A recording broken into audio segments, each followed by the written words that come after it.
And I want to say to you all again, whatever you do, put God first. Remember, God is the source of everything. Okay? We're going to sing this song. Just one verse of this song, and then I'm going to read and I'm going to pray. We're going to sing, "It's So Sweet to Trust in Jesus," just to take him in his word, just to rest upon his promise, just to know that said the Lord. Just one voice of that song. If you can't sing, hum. It's so sweet to trust in Jesus, just to take him at his word, just to rest upon his promise, just to know that says the Lord. Just sing what Jesus. Jesus. Oh, come on, open your mouth. How I trust him. You prove him more and more. More and more. Jesus, Jesus, precious Jesus. Oh, for grace to trust him more. I want to sing this voice. I'm so glad I've learned to trust him. Precious Jesus, Savior, friend. And I know that thou art with us. He'll be with us to the end. I'll read just a voice of this psalm, Psalms 91, familiar scripture. It said that he that dwelleth in the secret place of the Most High should abide under the shadows of the Almighty. I will say of the Lord that he is my refuge, my fortress, my God, in him will I trust. This morning, trust God in everything. Bow your heads with me. Let us pray. Eternal Heavenly Father, most graceful God in the heaven. God, we come before you, God, on this day, God, the first day of November, God. This is a day, God, that we've never seen before. God, we ask you, God, to intervene right now. Be in the midst of this house right now, God. God, we cover our Prime Minister right now under the blood of Jesus right now. God, we cancel all the plan of the enemy right now, God. God, we cover our nation right now in the name of Jesus, God. God, we ask you, God, that move like you never moved before. Spirit of the living God, just fall fresh upon us right now, God. God, in everything we do in this house today, God, we pray that we'll do it in decency and order, God. We come against every spirit what don't look like you. We bind up everything right now in the name of Jesus, God, and we thank you right now, God, for the victory. We thank you right now, God, for what you're doing in the midst of your people. Right now, in Jesus' name, we give you the praise and the glory and all the honor. Now let all God people say, and thou hast taught us to say, Our Father, who art in heaven, hallowed be thy name, thy kingdom come. Thy will be done on earth as it is in heaven. Give us this day our daily bread, and forgive us our trespasses, as we forgive those who trespass against us. And lead us not into temptation, but deliver us from evil. for thine is the kingdom, The power and the glory. forever and ever. May the peace of God be with you.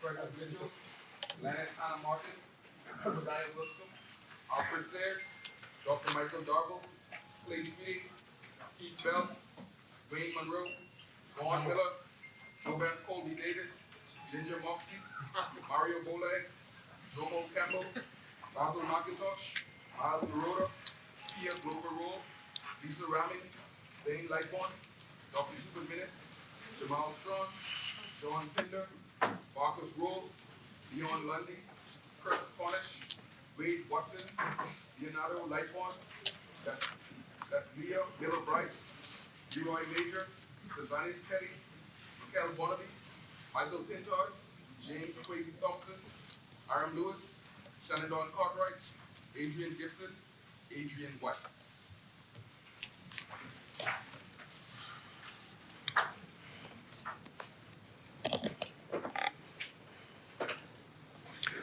Honorable members, at the last sitting of this honorable house, several issues arose that questioned the integrity of this honorable halls. walls.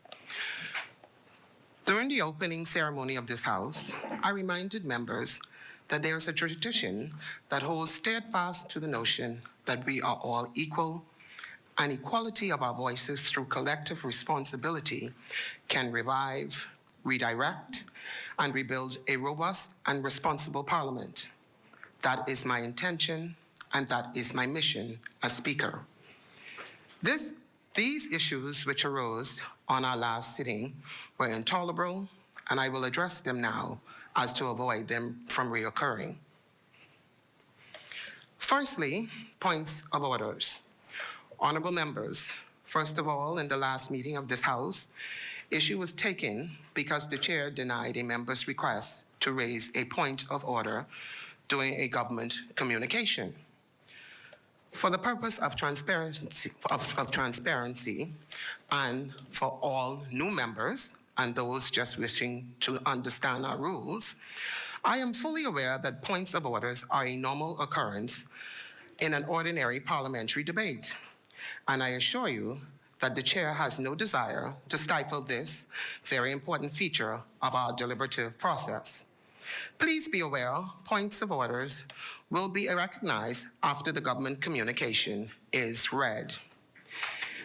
In the course of an ordinary debate, points of orders are bound to be heard. One of the chair's solemn duty is to the protection of the rights of the minority. The chair will be dedicated and true to this responsibility. However, I put all members on notice. You will not be allowed to run bypass the rules. You will not be allowed to abuse neither your privileges nor those of other members. Every member has a right to speak in this House. The points of order will not evolve as a weapon to stifle debate or otherwise deprive a member of his right to be respectfully heard. The chair will not allow the points of orders of another member to assail the rights of another member. When a member is recognized on a point of order, the chair will expect that the member to present a prima facie case that the member speaking has violated some rule governing debates in this House. No point of order will be taken simply because a member is somehow uncomfortable by what is being said. Such points of orders are unnecessary and obstructive. Persistence in raising them will be deemed vexatious. Secondly, communications. Members must appreciate the distinction between a government communication and all other matters before the House. Communications are statements by government policy, the complete text of which would have been agreed by the cabinet. It is an official documented statement that carries the government's stamp of approval, and it has to be read verbatim. There will be no point of order on the government's statements of this policy. Communications are not speeches in an ordinary debate. They are therefore not subject to the rules governing regular debates.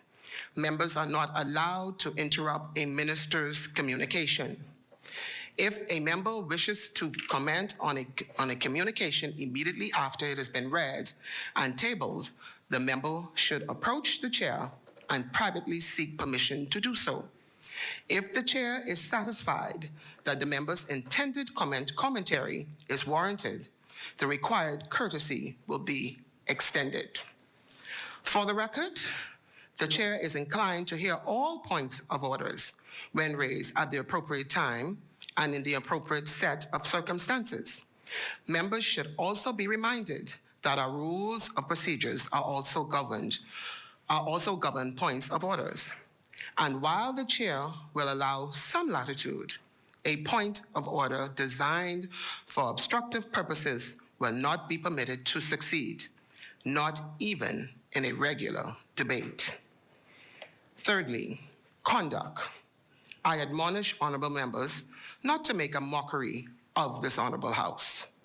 We should wish to educate our supporters and the public at large on our rules of procedure. This House has never passed and required resolution for hybrid or remote contributions to debate in this honorable place. As a consequence, there can be no remote microphones, neither downstairs in the committee rooms, nor any other remote place that will allow members to make contributions to debates in this honorable House. Such an arrangement can only be accommodated by resolution of this House, this honorable House.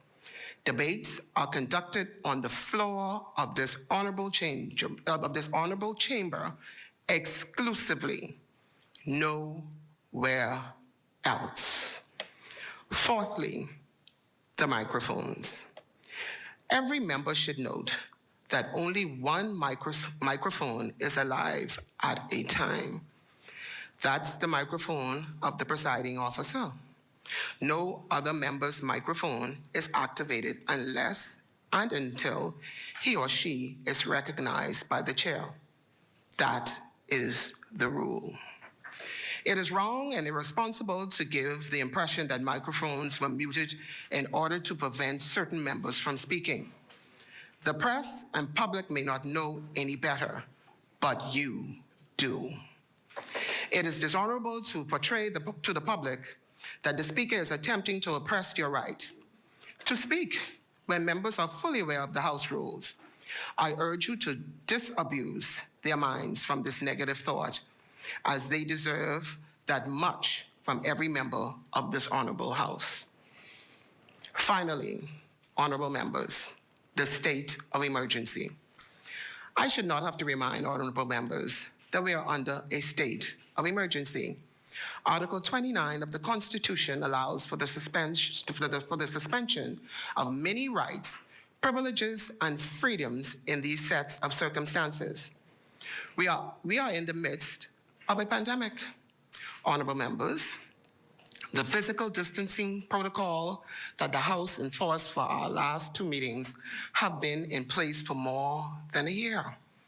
The chair will not change the protocol to accommodate any member. We require members of the public to obey the rules, and so should we. I will continue to enforce that required and stipulated protocol so long as the orders exist.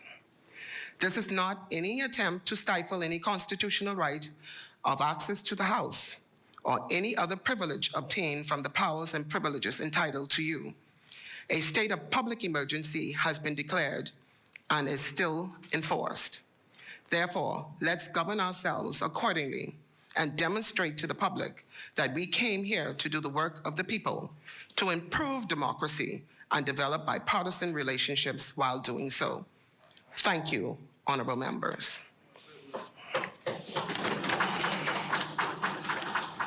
Tabling of documents by ministers. Member.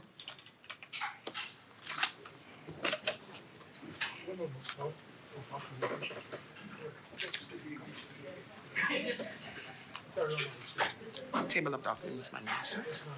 There's not? Where am I? I'm in the house. Oh. Yeah.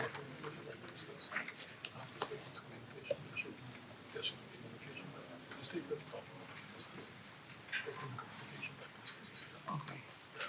Go down here. I don't see. Okay. Communications by the clerk. Messages from the Governor General. Messages from the Senate. Motions for leave of absence, leave to resign, seat, and new writs. Presentations of petitions. Presentations of reports of committees. Adoption of reports of committees. First reading.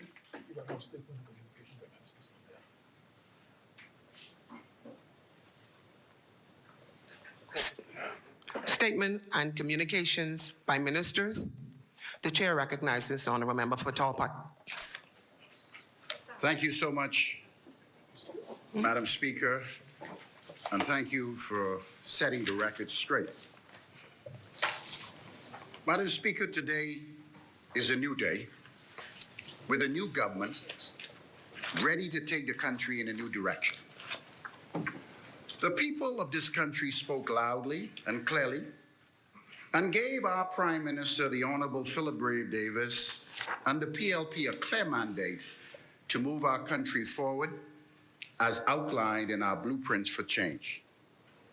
Madam Speaker, in early 2020, as the COVID-19 pandemic exploded across the globe, many governments initially sought to protect their citizens from COVID-19 with severe restrictions on movement. The curve was steep as countries adopted new ways in dealing with the unknown pandemic. It soon became evident that the virus would not be eliminated in the short term. And after reviewing the devastating economic effects of lockdowns, most countries decided that these draconian measures should only be utilized as the last resort. Nearly every country are now working hard to contain the virus while limiting harm to our local economy by relaxing most restrictive rules, while enforcing public health measures such as social distancing, limiting gatherings, and other protective measures such as mask wearing. Madam Speaker, in March 2020, as the official opposition, we offered our full support to emergency orders in the Bahamas, as we understood the former government they needed time and flexibility to adapt to this new public health threat. It was our hope that the government would use that time to upgrade and increase the country's medical capacity and draft new legislation that would allow collaborative exchange with medical experts and technical personnel. Unfortunately, very little happened. The prior government did not add any significant health capacity to our institutions. Legislation to address the crisis was not brought to Parliament, and the former government repeatedly failed to engage in meaningful consultation with the nation's medical community, a failure lamented many times by Bahamian doctors and nurses. Instead, multiple extensions of the emergency order gave the competent authority the power to continue to make decisions, sometimes in isolation and without consultation. More than a year ago, we began to vote against such extension of the emergency orders. We did not believe that one man should have the sole authority to manage the pandemic. Many Bahamians were also very deeply concerned that the emergency orders were used not to protect their health, but instead to shield the details of the pandemic and the pandemic spending. We believe then, and we believe now, that any public health measures should be supported by science, should be the results of meaningful consultation, and should balance the importance and protect our civil liberties and to ensure that our economic growth and development continues. While in opposition, we promised legislation to replace the emergency orders. This morning, we are delivering on that promise and finally closing this dark chapter in our country's history. The former F&M administration said it could not be done.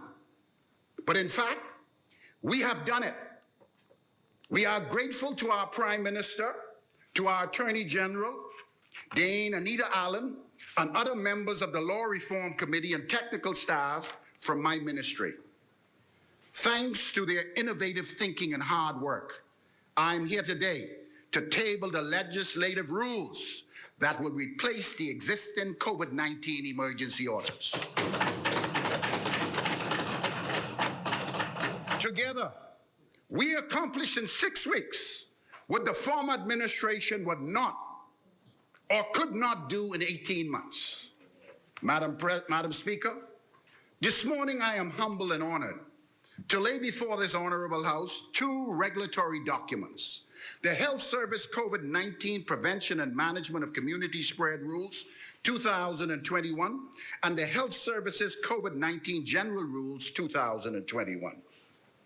What a difference a new day makes. Our new Prime Minister pledged a science-based, compassionate, common sense, and respectful approach in managing the pandemic.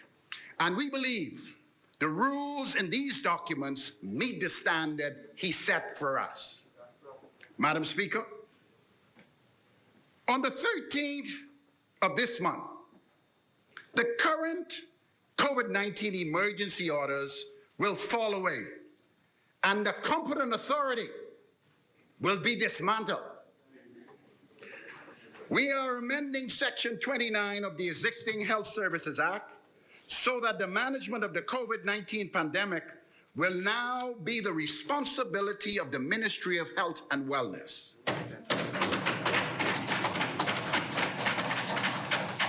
These new rules will replace the emergency orders. They will also allow us the flexibility to make adjustments as needed to respond to the changing variables that this pandemic presents. The significance of this milestone should not be taken lightly. Since March 2020, the previous administration used the emergency orders as its primary tool for managing COVID-19 and gave reasons after reasons after reasons why they had to be extended, even as our country repeatedly appeared to be the bottom of global and regional rankings in the management of COVID-19. Madam Speaker, I am very pleased to report that in recent weeks, the COVID cases counts and the nation positivity rates have been falling. On Saturday, for example, there were 11 positive cases of the 385 PCR tests conducted, for a positivity rate of 2%. This represents extraordinary progress. We are pleased to note that this improvement took place despite the curfews that they said caused the spikes in the cases. Instead, the opposite happened. However, I want to be very clear. The COVID-19 crisis is still very much with us. The Delta variant is more than twice as transmissible as the original virus, and it is still circulating in our communities. There are new variants that may prove to be even more transmissible yet and even more lethal. Anyone who says they know exactly what the virus will do next haven't learned from experiences.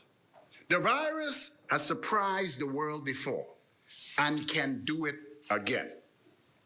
Yet we have learned a lot about how to wage a successful battle against the virus, and our hard-earned knowledge is reflective in these rules. First, vaccines have proven remarkably safe and effective. They have now been administered to billions worldwide. We know that people who are unvaccinated have a much greater chance of getting infected and a much greater risk of experiencing severe illness. Around the world, surges in COVID-19 hospitalizations and death have been driven mainly by the unvaccinated. Our rules reflect this data. For example, by requiring cruise ship passengers to be vaccinated to come to our country. Madam Speaker, even though cases have been falling, we cannot let our guard down. The virus spreads more rapidly indoors, and indoor gatherings with poor ventilation and large numbers of people can become super spread events, ones which could threaten the progress that we have made thus far. It is for this reason that the rules outlines protocols for businesses, social gatherings, and other activities. The rules are easy to read and understand, so Bahamians can clearly do what they need to do while the enforcement agency do what they need to do. These rules also indicate that international travelers entering our country are also a part of the rules. The Bahamas and the requirements for domestic international travel is also in the rules, and the rules also address testing requirements and specific circumstances that would permit exemptions from the COVID testing strategies. Madam Speaker, the second set of rules, called the Health Services COVID-19 General Rules 2021, speak to the management of COVID-19 in the country, essential COVID-19 protocols, COVID-19 testing supplies, facilities, and reporting of results. It also outlines the process regarding enforcement of these rules and the penalties for non-compliance. Another important component of these rules is the appointment of an advisory committee that will be comprised of experts in epidemiology, supply management, logistics, health service administration, and public health, among others. This advisory committee will advise and make recommendations regarding the management and control of the pandemic so that we can continue balancing the public concerns with the need to fast-track our local economy. Madam Speaker, the World Health Organization, a leading global health authority, has long indicated that COVID-19 testing is invaluable and a very important weapon in the fight against COVID-19. Removing financial and other barriers to testing means that COVID-19 positive individuals can be identified early, be isolated, contact traced, and receive treatment as necessary. I am pleased to report that a few weeks ago, my ministry rolled out our free testing pilot program in conjunction with the private sector. We launched a free testing program and the giveaway of high-grade medical masks on Great Inagua, Eleuthera, and the Berry Islands. The response was phenomenal, and we were able to confirm that the COVID-19 clusters on those islands were contained, and there was no obvious community spread. After 6 short weeks, I am pleased to see the progress we are making in the fight against this pandemic. In addition to small numbers of cases, our COVID-19 hospitalizations are dropping across the country, and our vaccination program is going well. Thousands of Bahamians are booking appointments throughout the country to get vaccinated. Next week, we expect the second tranche of Pfizer vaccine from the United States to arrive in Nassau. We are also negotiating with the United States and via other diplomatic channels to bring into country the Pfizer-approved vaccine for children under the age of 12. Vaccine uptake among children and teenagers will help to pave the way to a safe reopening of our schools. But I want to be clear that this vaccine will be made available to children should their parents request it. I want to say that again. It's not mandatory. It is important that the parent approve. Madam Speaker, the Davis administration has moved quickly against the virus. And thanks to our healthcare workers, volunteers, private sector partners, and the support from Bahamians across the country, we are already seeing the fruits of our labor. We all would like to put this pandemic behind us and move on. But until that day arrives, we have to increase vaccinations as quickly as possible and continue on the path of resuming normal life while still using multiple layers of protection, especially to protect those in our families and communities who are most at risk of severe disease. Wearing masks, limiting the size of gatherings, and good ventilation and air conditioning is crucial for our fight against this deadly pandemic. There's too much at stake, too many people affected, and we cannot grow complacent. This virus needs me and you to spread and continue its paths of infection, death, and despair. It has already claimed too many lives, stolen too many memories, and canceled too many dreams. But we, through our own individual responsibility, must do our part to ensure that we win this fight against COVID-19. This resolve, when put into action, means wearing the mask every time you leave your home. Have the mask covering your nose and mouth. It means washing your hands regularly and avoiding crowds indoors with poor ventilation. It also means getting tested when you suspect that you have been exposed. It's important to isolate yourself if you are positive and being forthcoming when asked about various contacts. And of course, it means getting vaccinated as soon as you possibly can. Yes. There's no one single intervention that is perfect in fighting the virus. It is not easy, but I am confident we can come together to take the necessary steps to ensure that these science-based rules are adhered to. Finally, Madam Speaker, some of our nation's greatest triumphs have come because of perseverance through great challenges, because it is during these trying times, as a people, we come together in love and unity. I believe we will overcome these difficult challenges brought on by COVID-19. Our new administration has a well-considered plan and a well-structured roadmap. And with God's help, He will ensure that we get beyond these dark days into a new day. Thank you.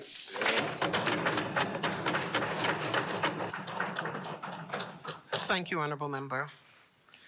Further communications by ministers? Order that the document be brought up.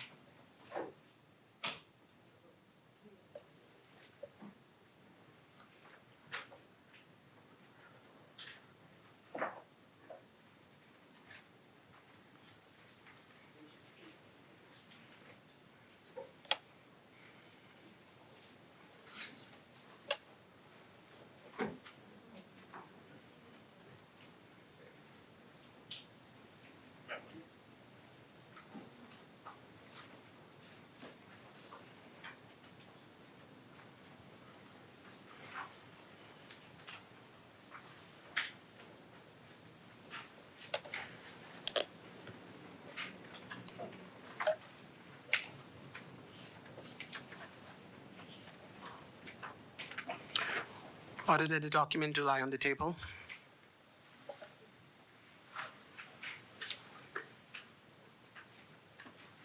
Further communication by ministers?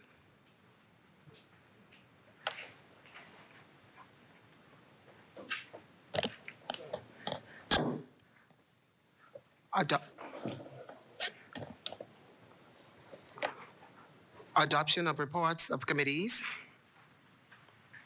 First reading of bills. Second reading and committal of bills. Committee of the whole House. Third reading and passing of bills. Consideration of Senate's amendments. Resolutions. The chair recognizes the honorable member for West Grand Bahama and Bimini. Madam Speaker, as we set to engage in the debate on the speech from the throne, I think it's imperative that we do inform the House that I have spoken with the leader of the opposition business in the House Assembly, and we have agreed to a ratio of 5-1. 5 members of the governing side and to 1 member of the opposition side, simply because of the sizes of both sides.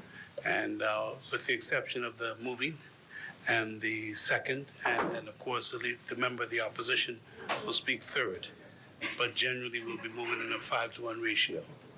Just want to ensure that we're on the same page and that's fully understood by all here.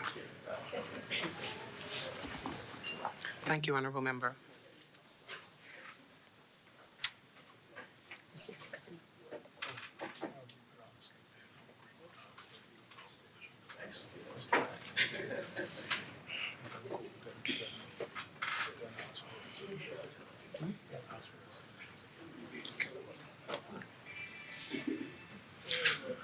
Honorable Member for St. Anne's. Yes, Madam Speaker, I do confirm that is the understanding. Okay, Thank you. thank you. Resolutions? The Chair recognizes the Honorable Member for Exuma and Ragged Island.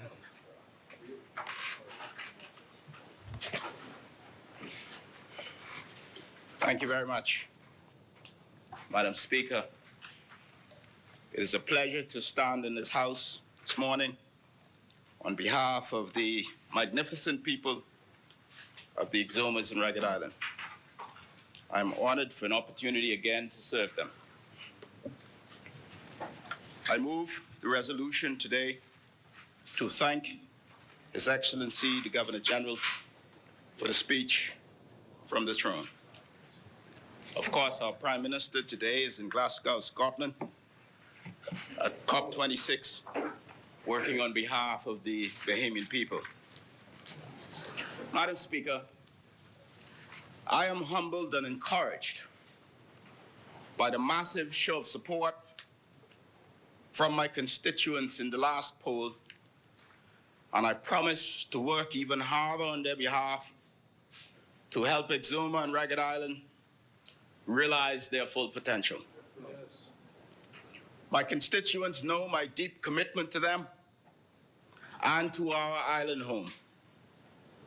They know that I do not take lightly that I have been sent here on the heels of an overwhelming victory with a very wide margin and a very clear mandate, having won convincingly in every single polling division.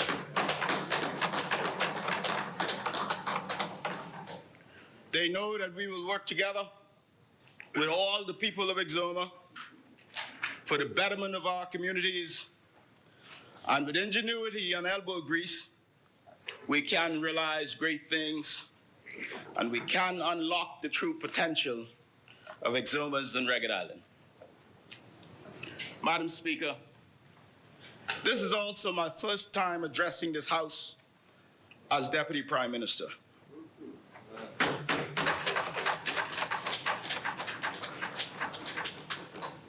I am humbled by this honor, and for the benefit of the youth of the country and my constituency, I never miss an opportunity to tell the story of a boy from Forbes Hill, Little Exuma, who started with very little, but overcame big obstacles. Suffice to say, this role marks the beginning of a new chapter of my book. The fine delegates of the Progressive Liberal Party elected me as their deputy leader in 2017 and again in 2019, and I thank them for their love. Prime Minister Davis has reposed in me his trust to serve as his deputy prime minister, to help shepherd the country into a new day. My intention in this role is to support Prime Minister Davis in his leadership and offer whatever advice and support that he might find useful. I will do my best. As for the Bahamian people, I wish to thank you from the bottom of my heart for your support at the polls for our government and for giving us this opportunity to serve you. We will guard the reputation of these officers jealously and seek to always act with honor and in good faith. I want to say to the Bahamian people, and I wish for my colleagues to take note, that the electorate has been sending a message for the past 4 elections, that they are not shy about putting out of office those who do not believe that their best interest is to serve the best interests of the Bahamian people. Indeed, the power of the people is still greater than the people in power. We acknowledge that there are many who did not support us in this last election, and there are many who sadly did not exercise their democratic right. And we must do our best to shift these trends and attitudes generally towards politics. And for our part, we can do that by better explaining our democracy and everyone's role in it, and endeavoring to be honest in our dealings and distinguished in our leadership. For those of us in this place, we can seek to treat it with dignity and with the respect that it demands. We can bring intellectual heft and mental rigor to debates in this place, not just to support the party line, but by studying legislation and explaining its impact on those we represent. We must not make a minstrel show of debate in this place. We must not come here to laugh and clown like others have. This is serious work we undertake. For those of us who sit in the executive, we have a responsibility to govern the affairs of this country with the best interests of all Bahamians in mind. We are emerging from a pandemic that has scorched the earth of the planet, sparing no country, least of all those dependent on international tourism. We are faced with deep economic challenges, strained revenues, expensive debt commitments, high unemployment, and a deepening disparity in terms of economic inequality. We are walking a tightrope of recovery and restoration to the other side of the divide we now face. And therefore, we must tread carefully and attempt to avoid unforced errors while moving swiftly and resolutely. This is a difficult task we face, but not an impossible one. And with hard work, teamwork, innovation, and prayer, we can get the job done. I also want to thank the Governor General for his graciousness and commitment to country and his hospitality during the transition. And I thank him for so eloquently delivering the speech from the throne, which we are here now to debate. Before I proceed to talk about my portfolio, I take this opportunity also to congratulate the Honorable Cynthia Mother-Pry, who most recently was sworn in as Deputy to the Governor General and acted as Governor General. It is indeed another powerful story of achievement against great odds that our young women in particular can emulate.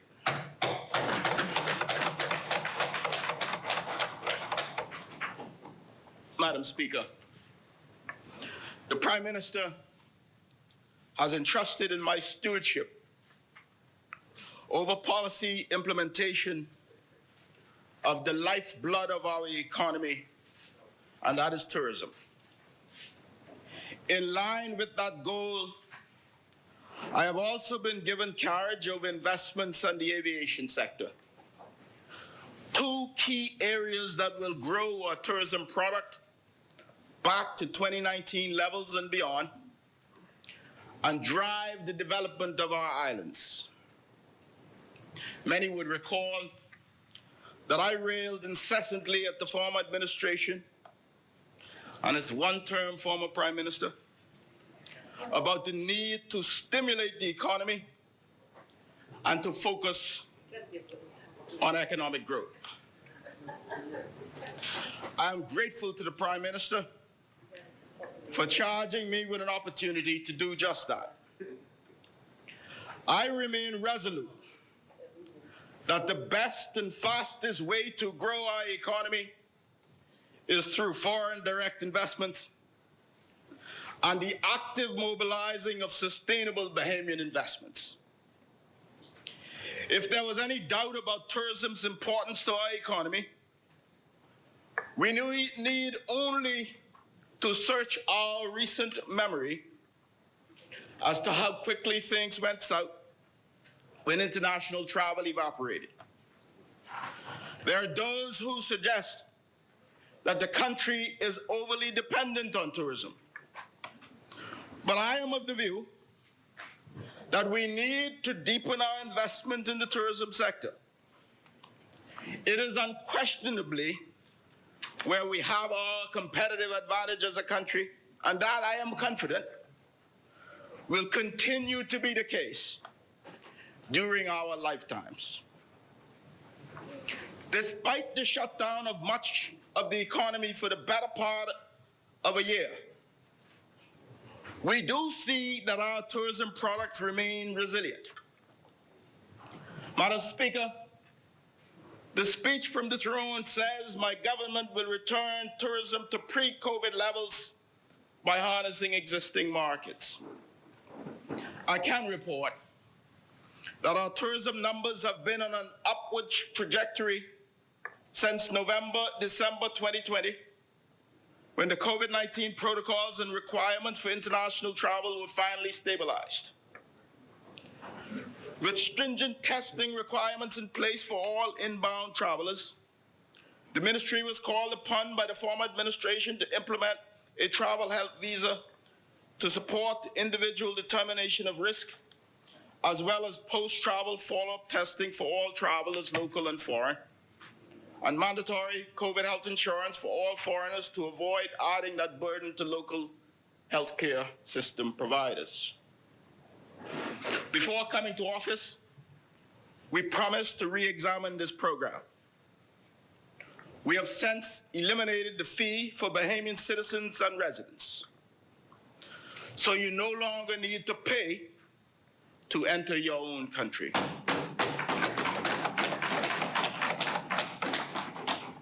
We have also completely abolished the health travel visa for inter-island travel. We have implemented a testing regimen which will ease the burden of those traveling from the family islands. And in addition, we have placed all existing contracts on a month-to-month basis with a view to ensuring that they are transparent and that they are technically and financially feasible. As we foreshadowed in our blueprint for change, and as Prime Minister Davis has confirmed, and our Minister of Health, Dr. Michael Darwell, communicated today, we will not be extending the emergency orders when they expire. We will manage this pandemic effectively with legislation and rules as outlined today by the Honorable Minister of Health. So long, goodbye to that one-man competent authority and everything it represents. So promised, so delivered. Madam Speaker, it is no coincidence that I lead this debate as Minister of Tourism with also responsibility for investments in aviation, because this is the engine that drives our economy. So as I share with you what we are doing, I want to emphasize the significance of tourism to our country. It has never been truer when we say tourism is everyone's business. As we see the increased numbers of vaccinated persons in key source markets, Bahamas stopover tourism arrivals are now approaching 2019 levels for the corresponding periods. In fact, from some key markets, the numbers are well beyond their 2019 levels. We have seen the strongest recovery among stopover travelers from the US since the restrictions in international travel implemented in Canada and Europe severely impacted the level of interest in travel from those markets. In September 21, total international stopover arrivals to the Bahamas from our key source markets were only 12.1% below September 2019 figures, with arrivals from the United States running at only 1% below September 2019 numbers. Meanwhile, arrivals from Canada down 53.5%, the United Kingdom down by 54.6%, and Europe improved as their restrictions on international leisure travel has slowly been lifted. As Air Canada and British Airways come back, and coincidentally, British Airways will bring 6 flights per week on stream, along with a new Virgin transatlantic service to Nassau beginning in 2 weeks, we are confident of the return of our Canada, UK, and European markets. Yes, we are coming back with a vengeance. Certain Latin American markets also showed a significant recovery, with some exceeding pre-COVID volumes. The outlook for air travel from our key source markets for October to December has improved significantly, with bookings over the period trailing the same period in 2019 by just 10%, buoyed by the positive outlook for US travelers and the pent-up demand. International air capacity to the Bahamas is expected to be down by 20.6% in October 21 compared to October 2019, while the outlook for October to December 2021 is expected to trail the same period in 2019 by only 9.7%. Across the United States, the Bahamas is seeing airlift that reflect the increased travel demand to the Bahamas, with new markets and increased frequencies on the rise. As the appetite for Bahamas vacation rebounds, American Airlines now offers direct flights from Austin Bergstrom International Airport directly to Nassau, as well as additional flights from Miami, Charlotte, New York, DC, Dallas, and Philadelphia. Frontier Airlines is operating direct flights from Miami International Airport to Nassau 3 times a week and is launching direct flights to Nassau from New York Liberty International Airport. Frontier will also service non-stop flights to Nassau from Orlando, as well as from Philadelphia, starting tomorrow.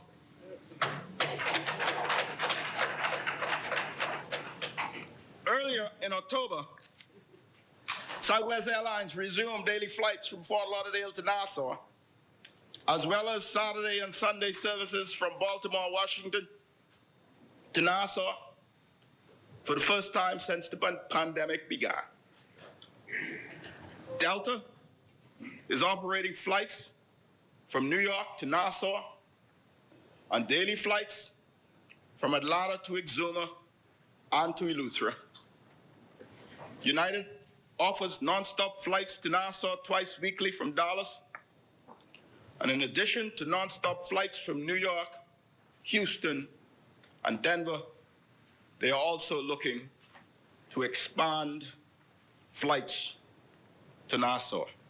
And they will offer a direct new flight from Cleveland to Nassau once a week, starting Saturday, December 18th. in November. We are down only 7% from 2019 levels, averaging 4,356 seats per day. In December, in terms of arrivals, we will be down only 9% compared to 2019, averaging 5,214 seats per day into Nassau. The airlines are responding to high demand for travel to our country. So yes, we are focused on putting butts on seats and heads in beds.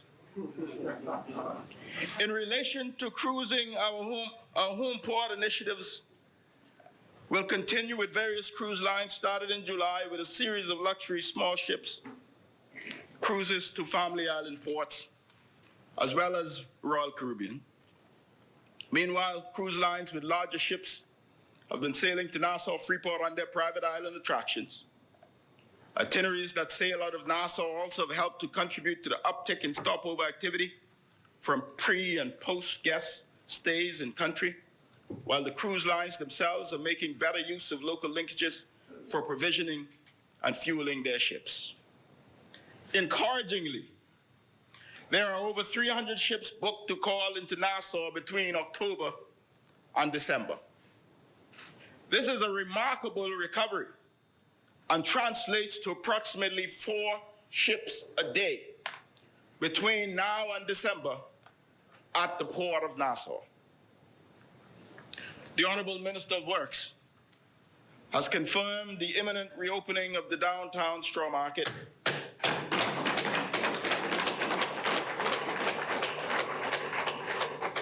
and we expect that the economic impact of this resurgence will be more keenly felt in the economy and directly in the pockets of the Bahamian people. We must continue to support linkages to tourism and encourage Bahamians to get involved with the creation of more tours, heritage and cultural experiences, bars, restaurants, and entertainment opportunities in touristic zones. Please know that this administration will support these efforts through the various funding agencies of the government, namely the SPDC, the Venture Fund, the Tourism Development Corporation, and the Bahamas Development Bank.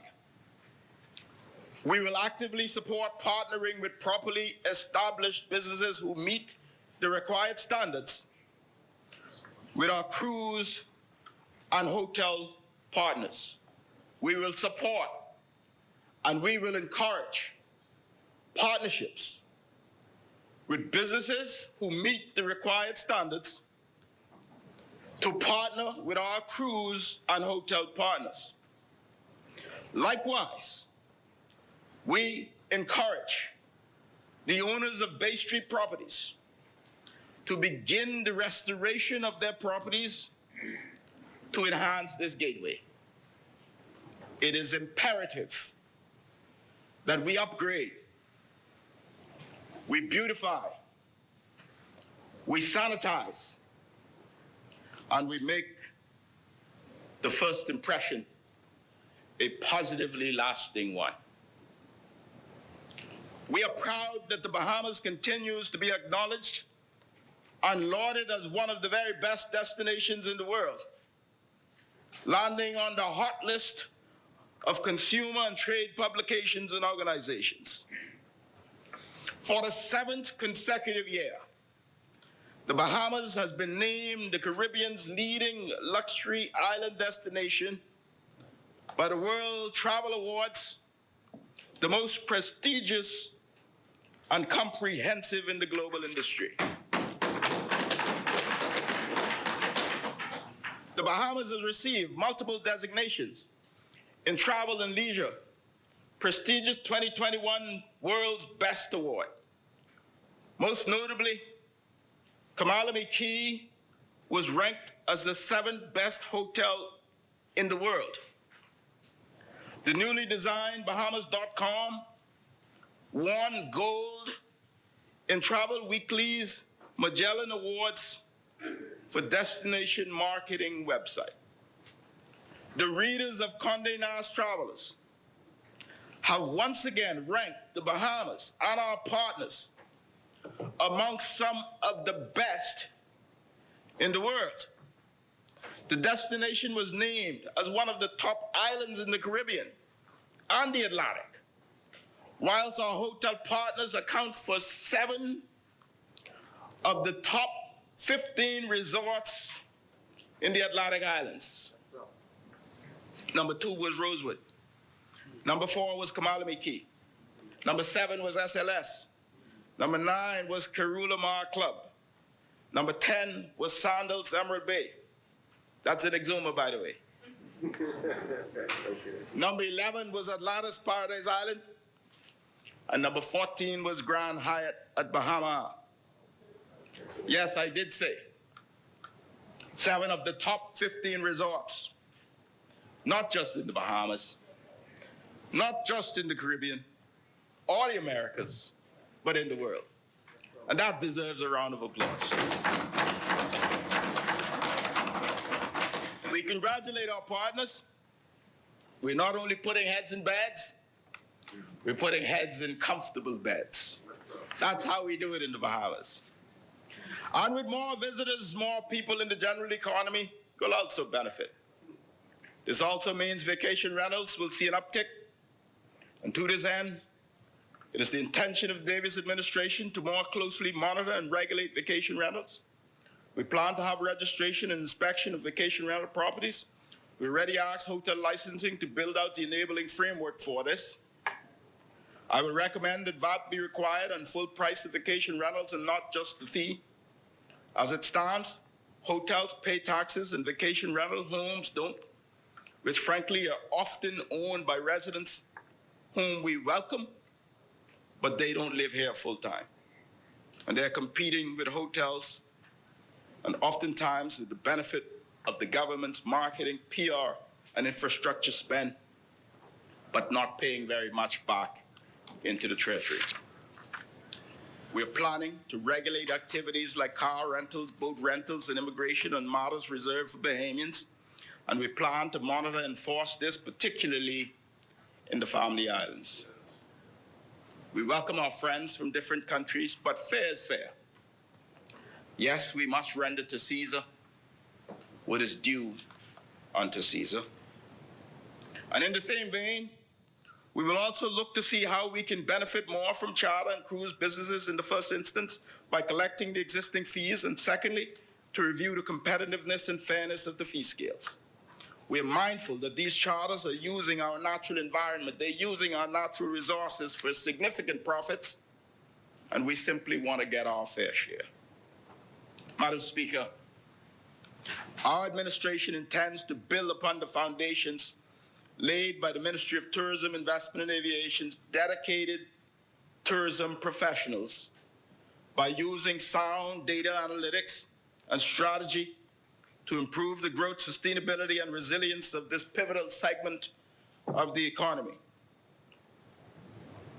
And to this end, I want to say a hearty thank you to the Ministry of Tourism's executives, staff, and partners.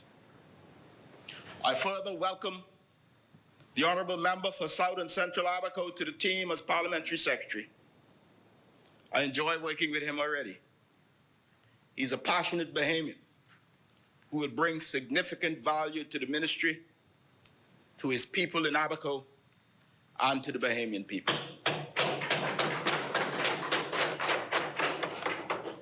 I am pleased to say that the ministry has done an excellent job of maintaining the visibility of our islands of the Bahamas in international markets, encouraging and supporting the reopening of hotels, the reactivation of tourism-related business, innovation in the further evolution of tourism, and the recovery of visitor activity, thereby successfully boosting the revival of the tourism industry and the contribution that it makes to the country's economic engine. Our administration, therefore, aims to improve upon this performance, to provide even greater opportunity for more ordinary Bahamians to access the benefits of tourism, especially through the development of more sustainable livelihood and businesses that provide products, services, and activities that both contribute to and benefit from the tourism industry. We plan to aggressively grow stopover tourism arrivals, continually engaging new source markets and inspiring visitors to return to the Bahamas again and again. Yet, we will continue to ensure the identification and adoption of the relevant health and safety protocols and requirements to protect both visitors and workers in the tourism industry. I must point out that our administration inherited a level 4 ranking by the CDC, which is presenting numerous challenges to individual travelers, but particularly group and convention travelers to the Bahamas. We are addressing this through our efforts to manage the pandemic more effectively, as we heard from the Honorable Minister of Health, as well as through high-level diplomatic channels. Our administration will support policy initiatives that improve the infrastructure for tourism throughout the archipelago, the restructuring and reduction of unnecessary tourism subsidies, and the restoration and preservation of historical sites in a manner acceptable to the Bahamian people, not as was proposed by the former administration. We will restore and preserve the historical sites in a transparent way, not as proposed by the former administration. We will restore physical assets and the cultural patrimony that reside at the heart of the uniqueness and authenticity of our tourism proposition. The speech from the throne states how government will amend the Hotel Encouragements Act to provide better incentives for Bahamian-owned and joint venture boutique hotels and tourism-related offerings. And by the way, honorable members, I vividly recall, and we are requesting updates from the Hansard of previous presentations in this House where we believe that it was denied that this contract with persons known to the former administration, that it was signed. We are looking further into this. We will be pulling the Hansard. Yes. And if this House was misled, we will let the Bahamian people know. Yes. We will bring it here, and we will disclose in the openness of day. That's right. That's how we do business in the new day. Further, our administration will support economic diversification through tourism and encourage improved Bahamian participation in tourism supply chain and tourism ownership. We will support a more conservative and targeted approach to foreign direct investor agreements and subsidies while ensuring the provision of each opportunities for Bahamians, especially in relation to the access to investment capital and incentives. Overall, our administration will seek to deliver increased spend and revenues rather than focusing solely on visitor numbers. We will improve the quality of the tourism product and visit experience to drive demand, in that we will provide improved value for money rather than devaluing the product with discounting. We will encourage innovation and support the provision of value-added products and services, as well as the use of technology in tourism, especially to address health and safety concerns, to enhance the customer journey, and to improve operations within the ministry. Despite the encouraging news, this does not mean that there are not still threats and challenges to our tourism product. And one of these is sustained funding for destination marketing, PR, and management, as tourism is a highly competitive industry. And of course, this is a politically correct way of saying to the Minister of Finance when he's out of the country that tourism needs a bigger budget. I'll perhaps have more to say during the supplemental budget debate. But it is imperative that the destination remains visible in international markets, even during a crisis, to improve the strength and speed of recovery and to maintain market share. There's one thing that we've bemoaned over the last 18 months, and that is the need for the consistent and clear implementation and communication of COVID-related travel protocols and requirements, which is necessary to bolster travelers' confidence. We will learn from the mistakes of the past. We also face continuing restrictions in international leisure travel implemented in key source markets, but we are pleased to see the lifting of many of those restrictions. We cannot ignore the threat of COVID, which include our COVID-19 infection rate. We cannot ignore the potential threat of lack of access to vaccines, and I'm happy to hear that the Minister of Health spoke to this. We cannot ignore the risk of new COVID variants arising, as well as the effect of vaccine hesitancy. Bahamian outbound travel and community spread, a risk we cannot ignore.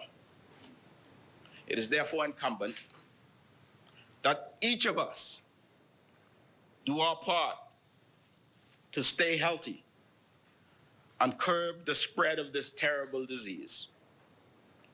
Research shows that our visitors prefer destinations where there is a high vaccination uptake. Research shows that our visitors prefer destinations where there is high vaccination uptake. Being vaccinated, therefore, is not only good for your health, but it's good for our economy. Madam Speaker, another key part of my ministry is aviation. Like investments, its linkages to tourism and economic growth cannot be separated. The speech from the throne states, the government will expedite the development of airports in Exuma, Grand Bahama, and North Eleuthera, and will advance the development of all major airports across the Bahamas through public-private partnerships. There is already a healthy demand for PPPs for airports in Cat Island and Black Point Exuma, and I fully expect that these will be prioritized. Madam Speaker, continued redevelopment of Family Island airports, including Long Island, is priority of this government and my ministry. These developments are critical for the return of tourism and creating a memorable tourist experience at the first and last impressions of the Bahamas. These developments are also critical for creating economic opportunity for residents in these islands. We are therefore concentrating on positioning Exuma as a hub for the South and Central Bahamas for both passengers as well as cargo. The direct development of these airports will create economic activities in these islands. These projects are included in a private-public initiative to be rolled out shortly. In our administration's intention, and I'm coming to Grand Bahama, in our administration's intention to review the merits of this program without interrupting the construction already in place in Exuma and swiftly completing the construction at Great Harbor Key, we have plans in the works that will be continued. I am advised of a March 2023 date for completion of the Exuma Airport Terminal. I have, however, suggested to the contractors that the people of Exuma would be much happier if this date was December 2022. For Ragged Island, until we can determine a long-term plan for the airport terminal, we will immediately construct a gazebo with public restrooms as a temporary solution. 4 years after Irma, still no restrooms at the airport in Ragged Island. It's shameful. And we will do something about it. Our administration remains committed to developing our family islands and our family island airports over the next 5 years. We will put resilient structures. We will put resilient structures in place. There will be an anchor for the redevelopment of tourism in the family islands. With regard to Grand Bahama, I feel your pain. It breaks my heart each time I land to see how little the former administration did to restore that airport since Hurricane Dorian. Our administration is fully aware of the depressed Grand Bahama economy and the neglect experienced over the last 4.5 years. We've toured the airport.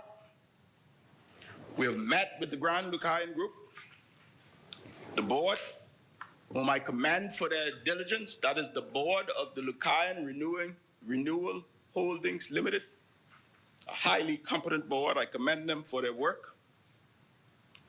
But now it's time to stop talking and to start working.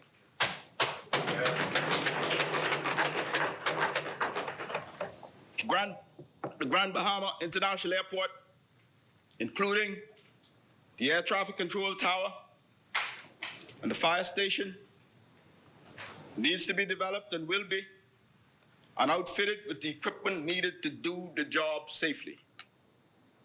There is no doubt that the Grand Bahama International should belong to the Bahamian people, and while we believe that the deal in place could have been improved so that there is less of a burden on the Bahamian Treasury, you will now see swift and decisive action over the next few months. Tied to the Grand Bahama International Airport is a U.S. pre-clearance facility that our administration hopes to be able to return to Grand Bahama once traffic improves. This is a short-term priority, and more will be discussed over the next few weeks.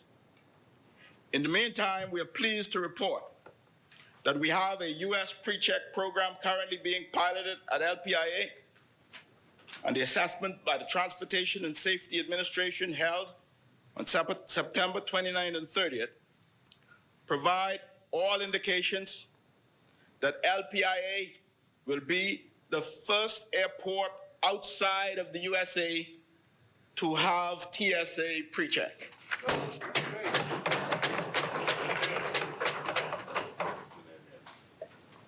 And as a matter of urgency, we are committed to resolving the labor issues within the aviation sector.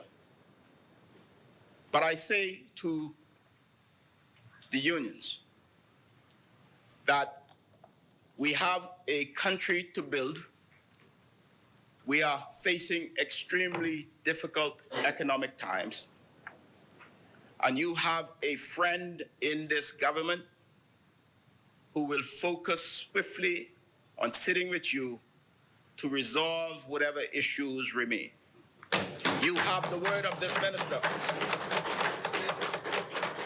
Some of these issues have lingered for several years, and these result in productive hours being spent haggling and resolving these matters.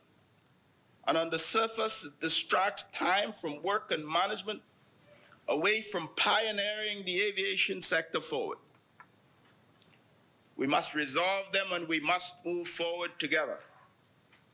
The aviation ministry has to operate as a profit center, and this will require an efficient ministry that is integral to the rebound of tourism and one that operates at least at a break-even. Madam Speaker, it is distressing to report on Bahamas Air. Our administration is committed to a review of the operations of Bahamas Air to reduce the level of supports from the public treasury. And while there is no doubt that the airline performs a major and necessary role, it has to become an economically viable entity with significantly reduced government subvention. I know you've heard this many times before. But I've asked the board to put their business caps on to reduce the government subventions. Before COVID-19 pandemic, Bahamas Air were losing an average $20 million a year. Taxpayers have pumped more than $90 million in Bahamas Air since the pandemic began. Notwithstanding these losses, it is absolutely distressing to tell you that the audits are 3 years behind. We've engaged an accounting firm to provide support to update these audits in the shortest possible time frame. And it is patriotic as a Bahamian to have a national flag carrier. However, it is absolutely essential that we have measurable return on investment, either directly or through a scientific assessment of its economic benefit. Madam Speaker, Nassau Flight Services is another beleaguered public entity receiving subventions to the tune of $5 million a year. Again, I'm charging the new board to put all their business skills at work to make an assessment on how to minimize the drain on the public treasury. We are currently pumping more than $50 million a year in government subsidies to the aviation sector. We are pumping in the region of $100 million this year into state-owned enterprises overall. This must be prudently managed. This must be reduced. And all will agree that this is simply not sustainable. One of the key factors in developing a much stronger, more functioning civil aviation sector is to help it to become self-sustaining. Our administration will review the formulas and metrics in place for collecting overflight fees to ensure that our sovereign airspace revenue are maximized. We will continue discussions with our neighbors to the south. And for the record, and to sanitize the public record, let me say that this initiative was pioneered by the Christie administration under the esteemed leadership of our colleague from Engliston.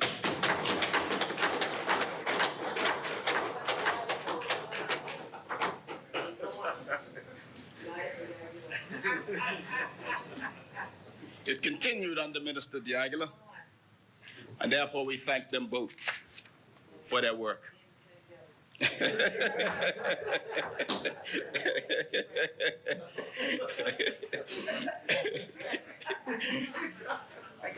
I know the former member for Freetown is watching today, and the member for Engliston did warn him. We will now ensure that the arrangements in place do not leave anything on the table, as the revenues from this source are critical to expanding the aviation infrastructure to civil aviation and Bahamas Air navigation services. We are currently facing an audit at ICAO. This is critical to the ongoing reputation and success of the aviation industry. At the last such audit, we scored 31%. This is clearly not acceptable by any standard. The former administration had retained a consultant to work along with our professional teams. We want to ensure that our score this time is much higher than the last time, with steady efforts for continuous improvement. This is fundamental to harnessing the myriad of opportunities in the aviation sector. We will engage and we will build and rebuild the trust of our partners in the aviation industry. We will raise standards and we will actively collaborate with all of the stakeholders to develop and update a national aviation plan. Madam Speaker, in the area of investments, I would like to address the Grand Lucayan Resort. As you would remember, the former administration colorfully booked this as an investment. And you might also remember that I begged the former administration not to purchase this property. I take no pleasure in being right in this instance. In fact, the deal the former administration was prepared to enter into was worse than I thought. After the government pumped over $150 million into this property, the group at the table wanted a loan from the government to develop the property, which they were only interested in developing during the second half of the decade. You hear me? The second half of the decade. How much years left for now? For 10 years from now? Now, although I am tempted, I will reserve further comment on this matter. But suffice to say, there's got to be a new day for Grand Bahama too.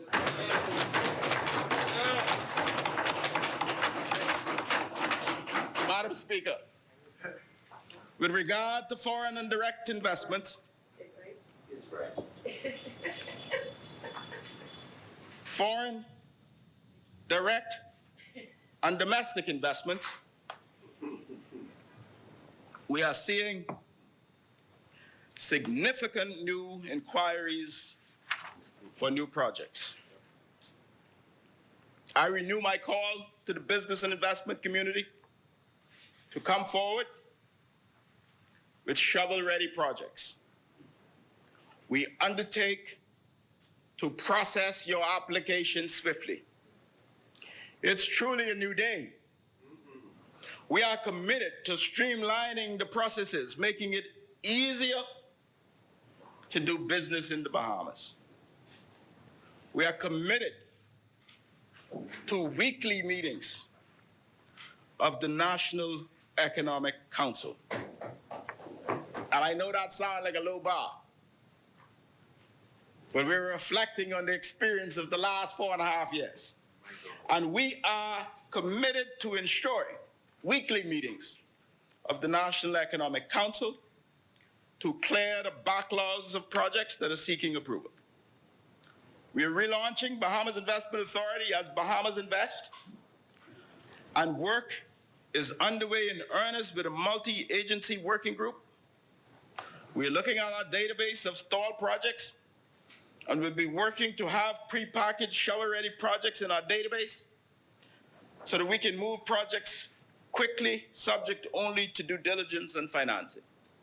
So if there's a stalled fishing lodge sitting in Auckland, and there's a new entity wanting to do a fishing lodge in a remote, pristine island of the Bahamas, we'll present to them a prepackaged opportunity for swift shovel in the ground, swift jobs, and swift opportunities for Bahamians. That's what Bahamas Invest will look like in this new day. We will establish shortly a compliance unit in Bahamas Invest to ensure that current investors who receive concessions are living up to their terms of the heads of agreement and the spirit of their commitment to the Bahamian people. So when we look at these agreements, all of them say more jobs for Bahamians. All of them say more entrepreneurial opportunities for Bahamians. More of them say more Bahamian entertainment for Bahamian entertainers. And then we traverse our country and we don't quite see the spirit of what was intended in the heads of agreement. And therefore, we will be looking at this. Our national investment policy will continue to protect businesses reserved for Bahamians. We'll discuss this further in a public forum in due course. But in the meantime, we're calling for Bahamian investors to rise to the occasion. There's $2.4 billion of passive liquidity sitting in local banks. There's a call to action for Bahamians with money to engage and to invest. the message we want to send strongly to all investors is that we are open for business. We are investment friendly. And we ain't just talking making it easy to do business. We're making it easier to do business. Madam Speaker, the Davis administration is dedicated to growth in tourism, revolutionizing our aviation offerings, and maximizing investor commitments in this country. We believe that our goals are reasonable. We believe that they are achievable and take into the account what's the best interest for Bahamians, how to create opportunities for Bahamians, and how to empower the people of our Bahamas. And with that, Madam Speaker, I so move this resolution. I thank the Governor General for delivering the speech from the throne. And we have more great things in store for Exuma and Ragged Island. We have more great things in store for the Bahamian people. And therefore, I look forward to the wrap-up when I'll speak some more. And then I look forward to the supplemental budget debate, which will come shortly. In the meantime, may God bless Exuma, Exuma Keys and Ragged Island. And may God bless the Commonwealth of the Bahamas.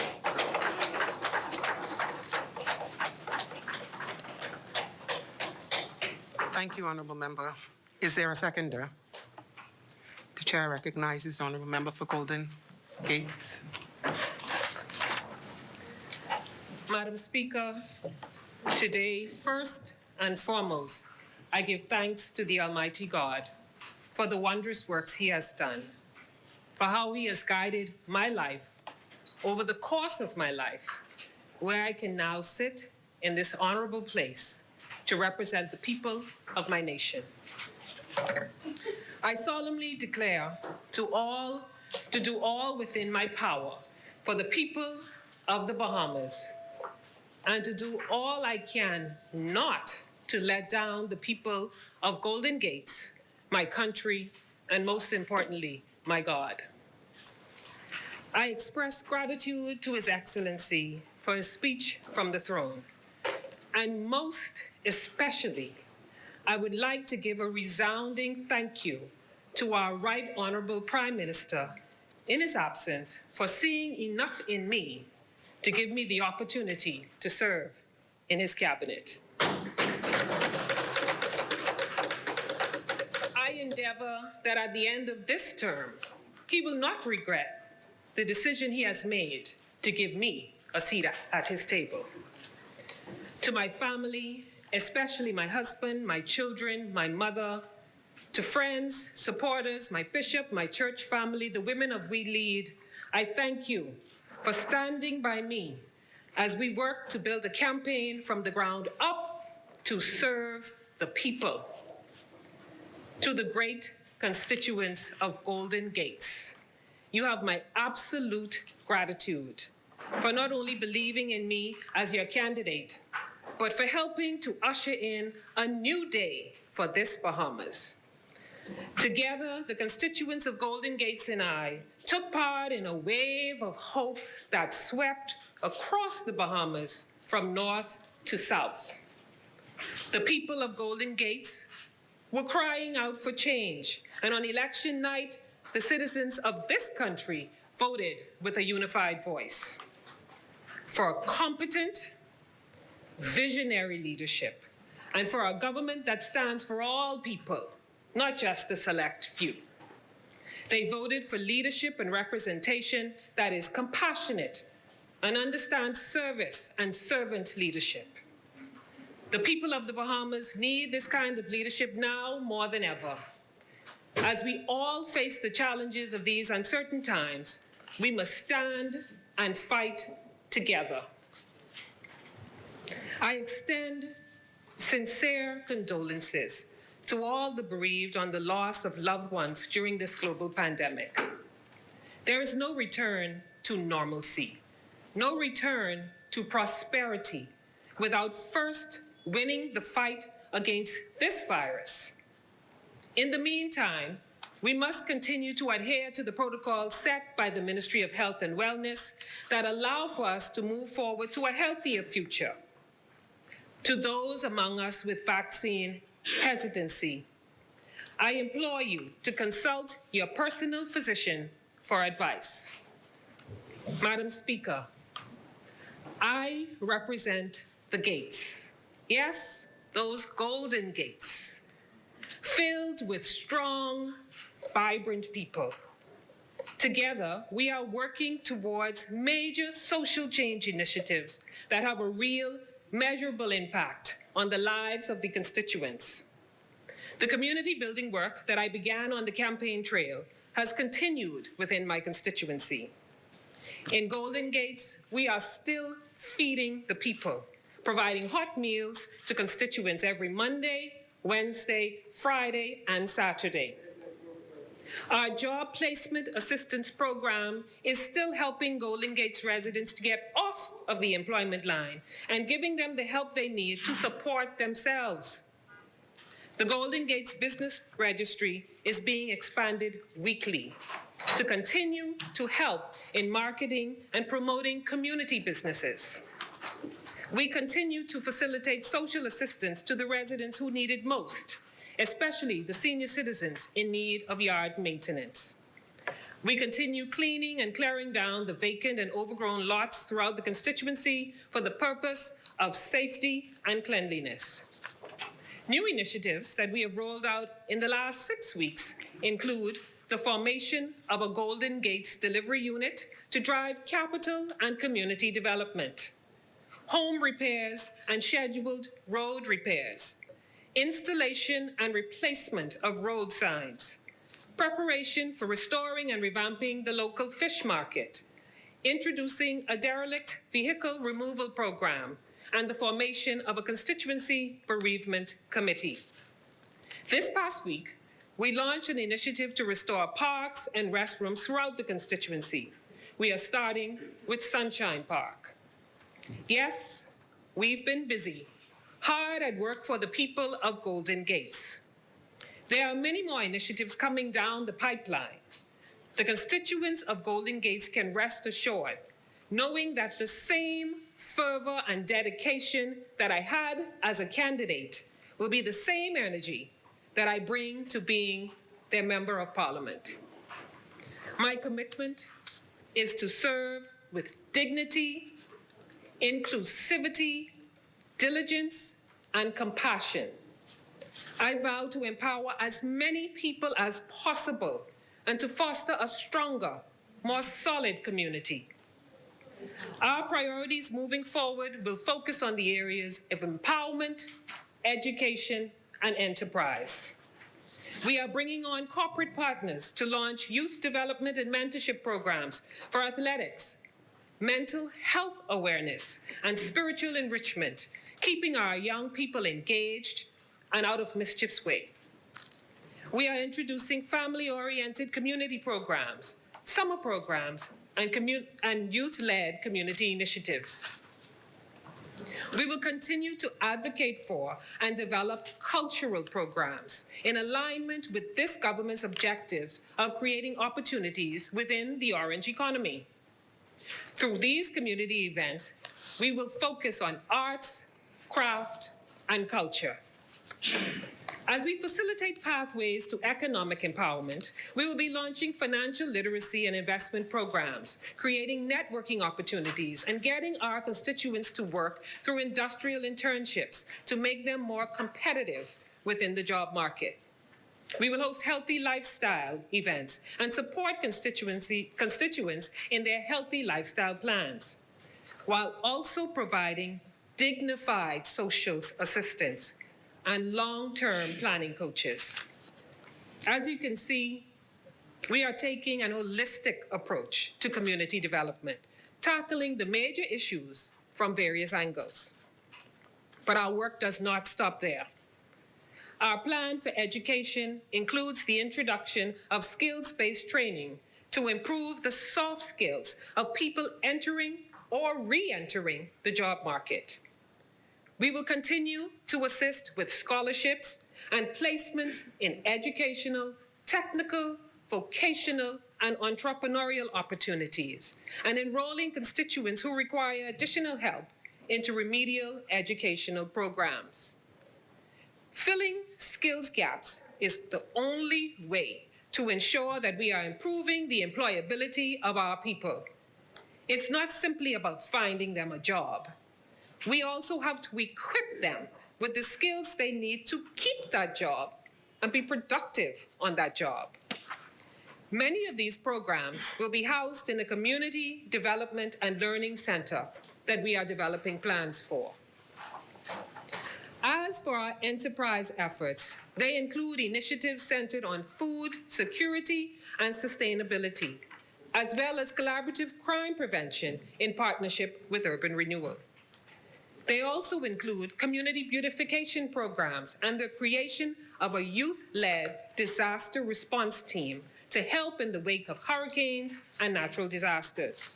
Madam Speaker, to ensure that we maintain open lines of communication, we have implemented virtual meetings to facilitate dialogue with constituents, keeping in mind the need to limit person-to-person interactions during the pandemic for the safety of us all.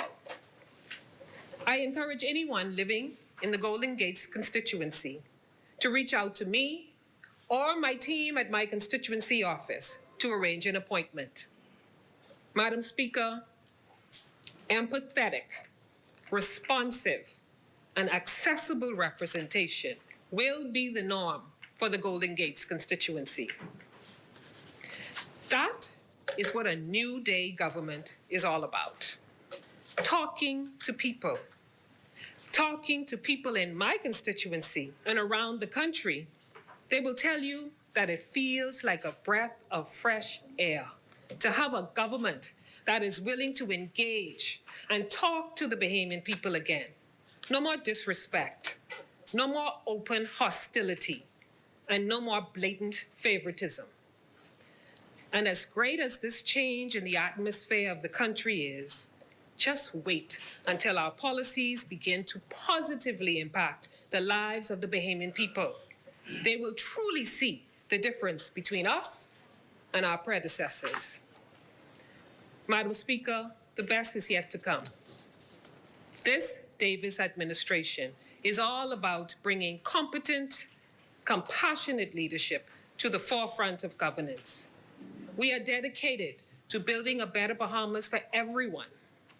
That is our mandate, and our mission is to deliver as promised. There is a brighter future in the light of a new day. While the new administration moves towards implementing our substantive agenda, as articulated in the speech from the throne, we are simultaneously working on policy development and legislation. We are also putting in place the necessary resources and building out crucial policy delivery infrastructure to maximize our chances of success. The supplemental budget being debated brings the government's budget in line with our progressive agenda and lays the foundation for the new day that we have promised the Bahamian people. As it relates to the Ministry of Public Service, our vision is for a revamped public service to be strengthened in tandem with the delivery of this government's agenda. This is where the development of our most valuable resources becomes vital. Madam Speaker, that is the development of human resources. Civil servants are the people doing the work that will define our agenda. Enabling their success will determine in large part how successful the Davis administration is in carrying out our agenda. The teams at the ministry, with the attention and support of the Minister of Foreign Affairs and Public Service, the Honourable Member for Fox Hill, got to work from day one. We began crafting our vision for a reformed public service, keeping in mind the rapid pace at which this Davis administration is enacting our agenda, and the need for the public service to keep pace with this government's vision. The first order of business was to clear the backlog of promotions that was sitting on a desk at the ministry since 2017. From what I can tell, there was no apparent reason why there was such a long delay. It really was a shame. Those of us sitting in seats of authority, no matter how busy we may be, should always remember that for every payment delayed, every promotion that gets stuck in the limbo of government bureaucracy, there are real people with families to take care of and bills to pay, waiting for some news of progress. They are relying on us to do our job so that they can take care of their responsibilities. There was no excuse for such a lengthy delay, but the wait is now over. The teams at the ministry worked diligently, and we cleared that 4-year backlog in record time. Our next order of business is a service-wide staffing and skills audit so that we can assess where the public service is currently, where the gaps and deficiencies are, and set the roadmap to take us where we need to be. This roadmap will include upskilling and capacity building exercises, especially for HR and communications professionals. We will involve all necessary stakeholders, including relevant departments, ministries, and unions to get this initiative done. While we perform this audit, we will also be looking into cases where public servants were passed over for promotion in favor of others. There are many legitimate reasons why an employee may be superseded for a promotion, but there are also instances where there may be areas of concern. We will be looking at individual cases, ensuring that proper processes were followed. If an employee has an excellent performance appraisal, no record of behavioral incidents, met the qualifications, and had no other red flags on their record, appropriate actions must be taken to ascertain why that employee was overlooked and to ensure that the situation did not occur due to personal issues or political motivations. There's absolutely no room for that kind of unfairness in the public service under our watch. As the Prime Minister indicated in his contribution, we will be addressing all of the underfunded pensions and unpaid gratuities that have been lingering in the system for far too long. We will also review all funds that are owed to civil servants and move towards amelioration of those issues. Our government recognizes that when people work for their money, they should be paid, and there should not be such huge delays between satisfactory performance of work and the receipt of payment. Madam Speaker, our vision for the public service is certainly ambitious, but we intend to deliver in a big way.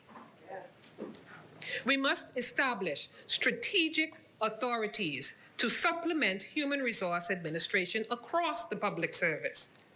Completing an audit of the Public Service Commission and supplementing the Secretariat in the administration of its duties will also be a part of the reform. For long-standing matters, we must confirm the permanent and pensionable status of involved civil servants. As we review, improve, and transparently outline a career path for the entire public service, every government employee must have an idea of the standards and expectations necessary to progress within the public service from entry level all the way up to permanent secretary. Among our goals is the reduction of social promotion in favor of a system based on merit and accountability. For the benefit of applicants as well as the existing workforce, we will launch a public service virtual call center so that queries can be responded to in real time. This is a part of a wider effort to strengthen communications throughout the public service, as well as with the various unions to provide amicable labor relations. Recruiting and retaining talent is essential in expanding the capacity of the public service. To that end, we are researching various international models that we can adopt, bringing in best practices from around the world to aid our efforts. Our overhaul of existing processes will also introduce a standard onboarding process for all new civil servants, where they can be taught all of the necessary ins and outs of the public service. We will put into place a comprehensive orientation system for young employees and new employees, making them aware of all the standards and expectations for the job. This includes areas such as dress code, telephone etiquette, and how to interact with the general public. If we want them to succeed and become leaders in the future, we must equip them with the skills they need to be productive contributors to the workforce from day one. The Ministry of Public Service oversees all existing government buildings, including rented spaces. On the matter of government accommodations, we will work in tandem with the Office of the Attorney General towards cost-saving measures to determine leases in which we are currently engaged for buildings that are unoccupied or in disrepair. Madam Speaker, as our audit of the public service is completed, we are looking to reform every single systemic issue that we can find that leads to excessive processing times and delays. Any process that needs fixing will be identified and fixed. We do not have the luxury of doing business as usual anymore. Too much is at stake to allow the analog processes of yesterday to impede the advancements of a digital tomorrow. Every process, from recruiting and hiring to confirmation into the service, must be sped up and streamlined. We must better integrate existing programs into the life cycle of the public service. Training programs such as BTVI and the National Training Agency are fertile ground for recruiting future civil servants. The 52-week program should be better incorporated as a model for entry into the public service, especially when it comes to those who stand out for their work ethic, their intellect, and their attitude. We intend to roll out the Public Service Professional Engagement Program to strengthen our talent recruitment efforts. In tandem with the Ministry of Finance, we must work to the best of our ability to settle matters of back pay, increments, allowances, and other financial concerns. People should be paid what they have earned and what they are owed. When it comes to benefits, we know that we must improve and modernize the overall benefits package on offer, as well as make focused efforts towards developing a positive and productive workplace, including promoting access to mental health services for the entire public service. Of course, with all of this expansion and growth, certain infrastructural changes must be made. We intend to relocate the Ministry of Public Service and the Public Service Commission as we expand and improve to support continued growth and sustainability. The most significant change will come about as a part of the government's digital transformation efforts. The Ministry of Public Service will work in tandem with the Ministry of Finance and Ministry of Economic Affairs as we come together to lead a whole of government digitalization initiative. Bringing in a digital document management solution, which is the critical area of digitalization, is estimated to save up to 70% of time spent on manual processes and tasks. Madam Speaker, That is 70% more time that administrative staff and decision makers can spend doing the work that matters, instead of spending time manually organizing and searching through piles of physical files. We're not in the 90s anymore. Once again, we cannot allow the analog processes of yesterday to impede the digital advancements of tomorrow. We are discussing the elimination of most paper-based processes through leveraging the latest advancements in automation and networking to transform organizational workflows. That is the power of technology and innovation that we intend to bring to a 21st century public service. We are implementing a human resource management information system to manage, maintain, and process employee information. This system will aid the government in meeting our core HR needs and facilitate more efficient HR processes. We will be able to send out alerts and notifications for important updates digitally.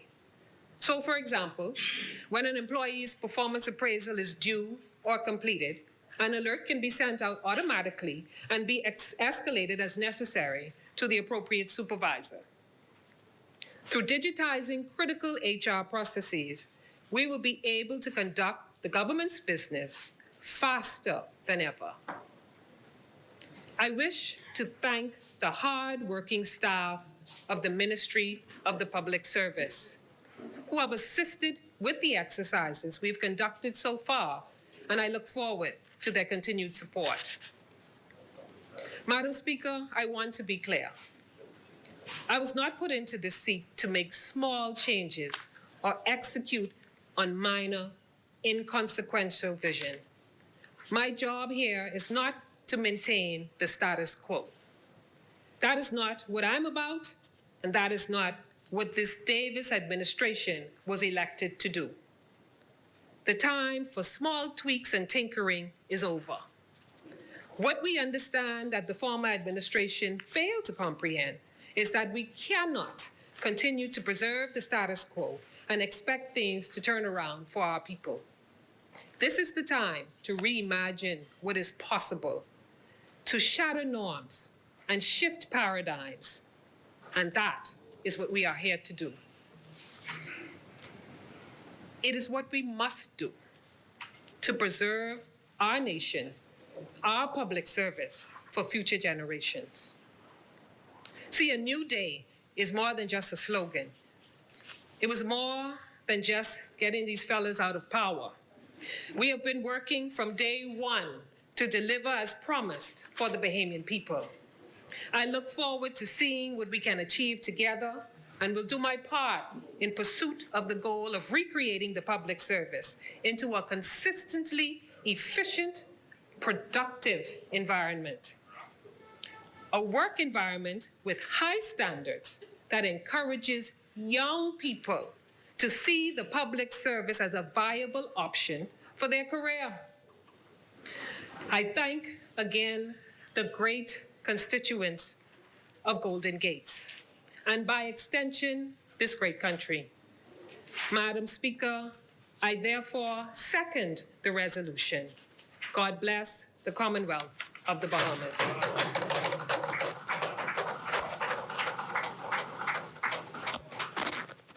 It has been moved and seconded that the following resolutions be agreed. As many.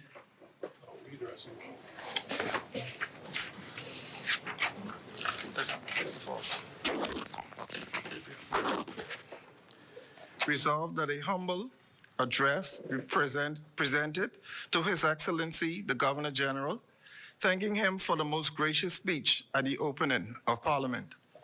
As many.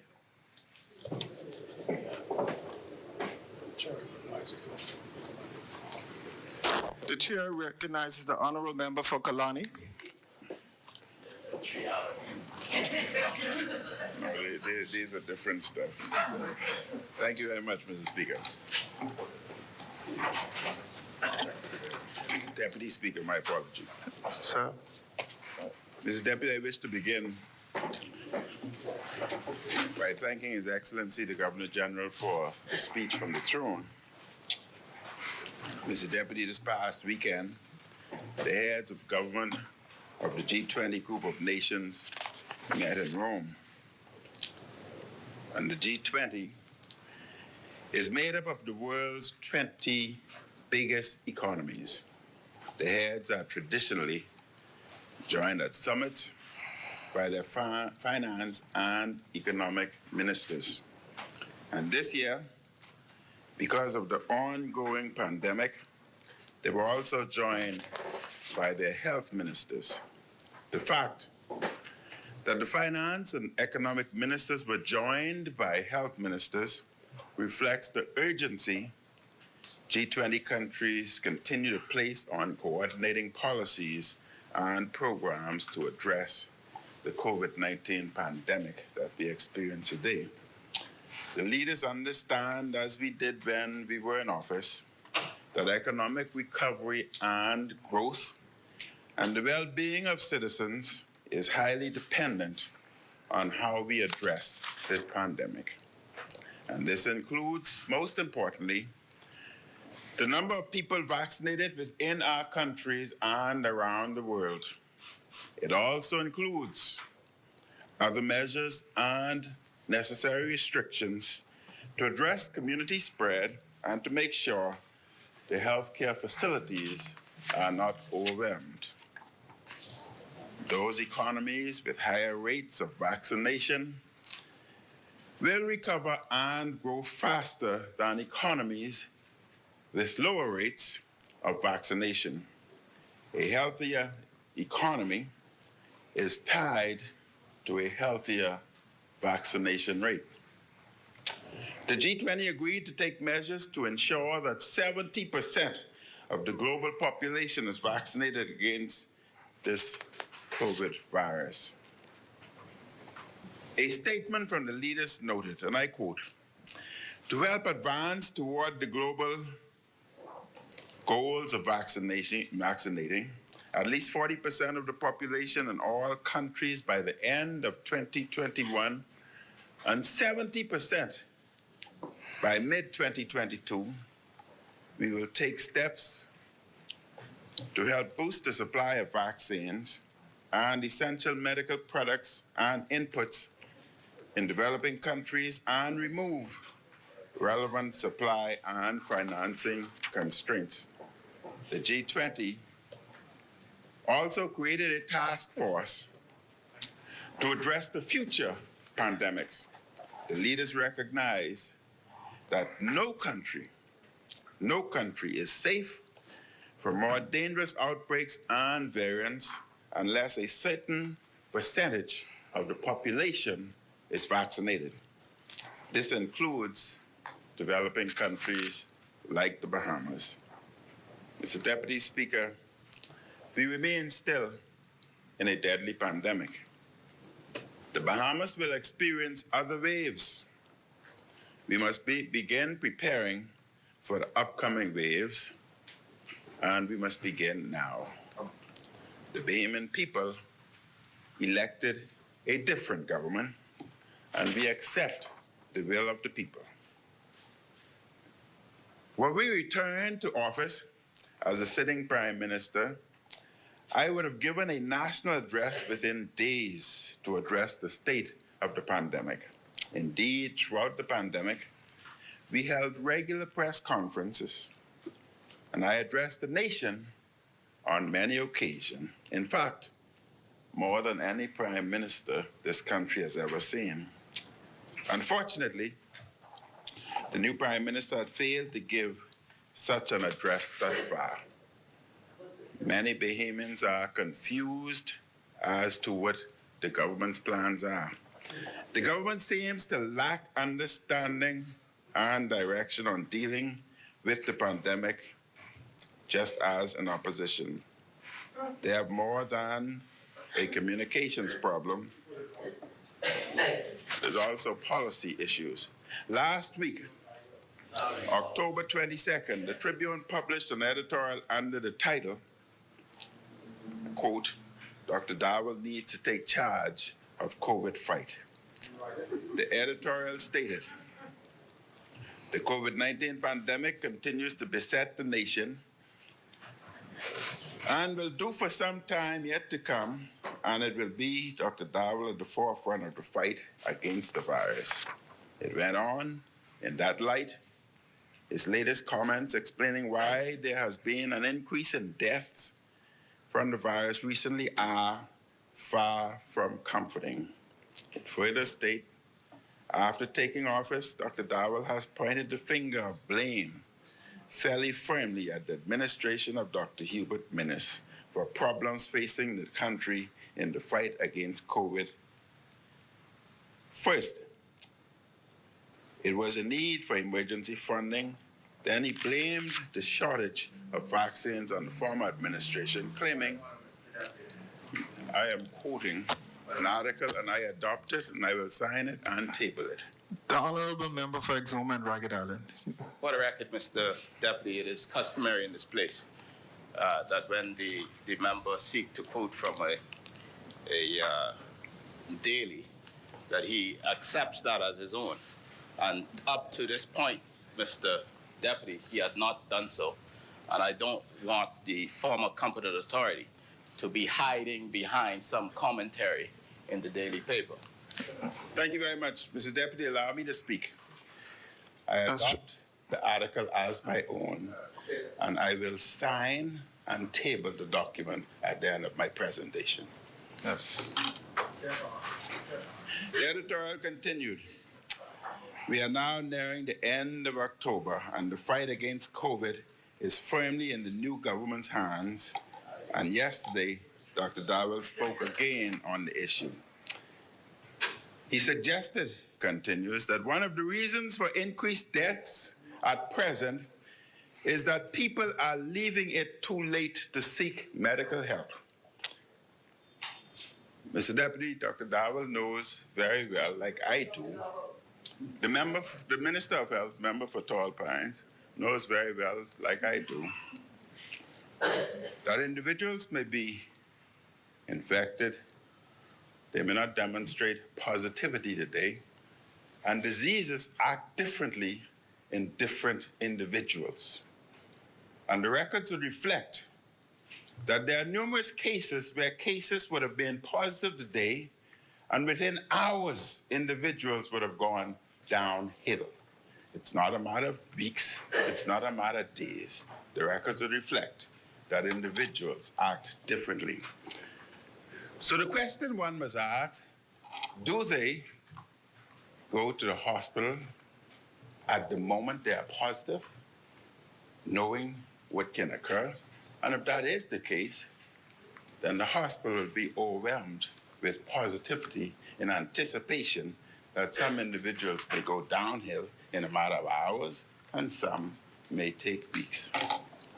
He said, we are very concerned about our death rate, and we believe that is directly related to individuals who are COVID positive presenting to our tertiary healthcare facilities at the advanced stages of COVID pneumonia.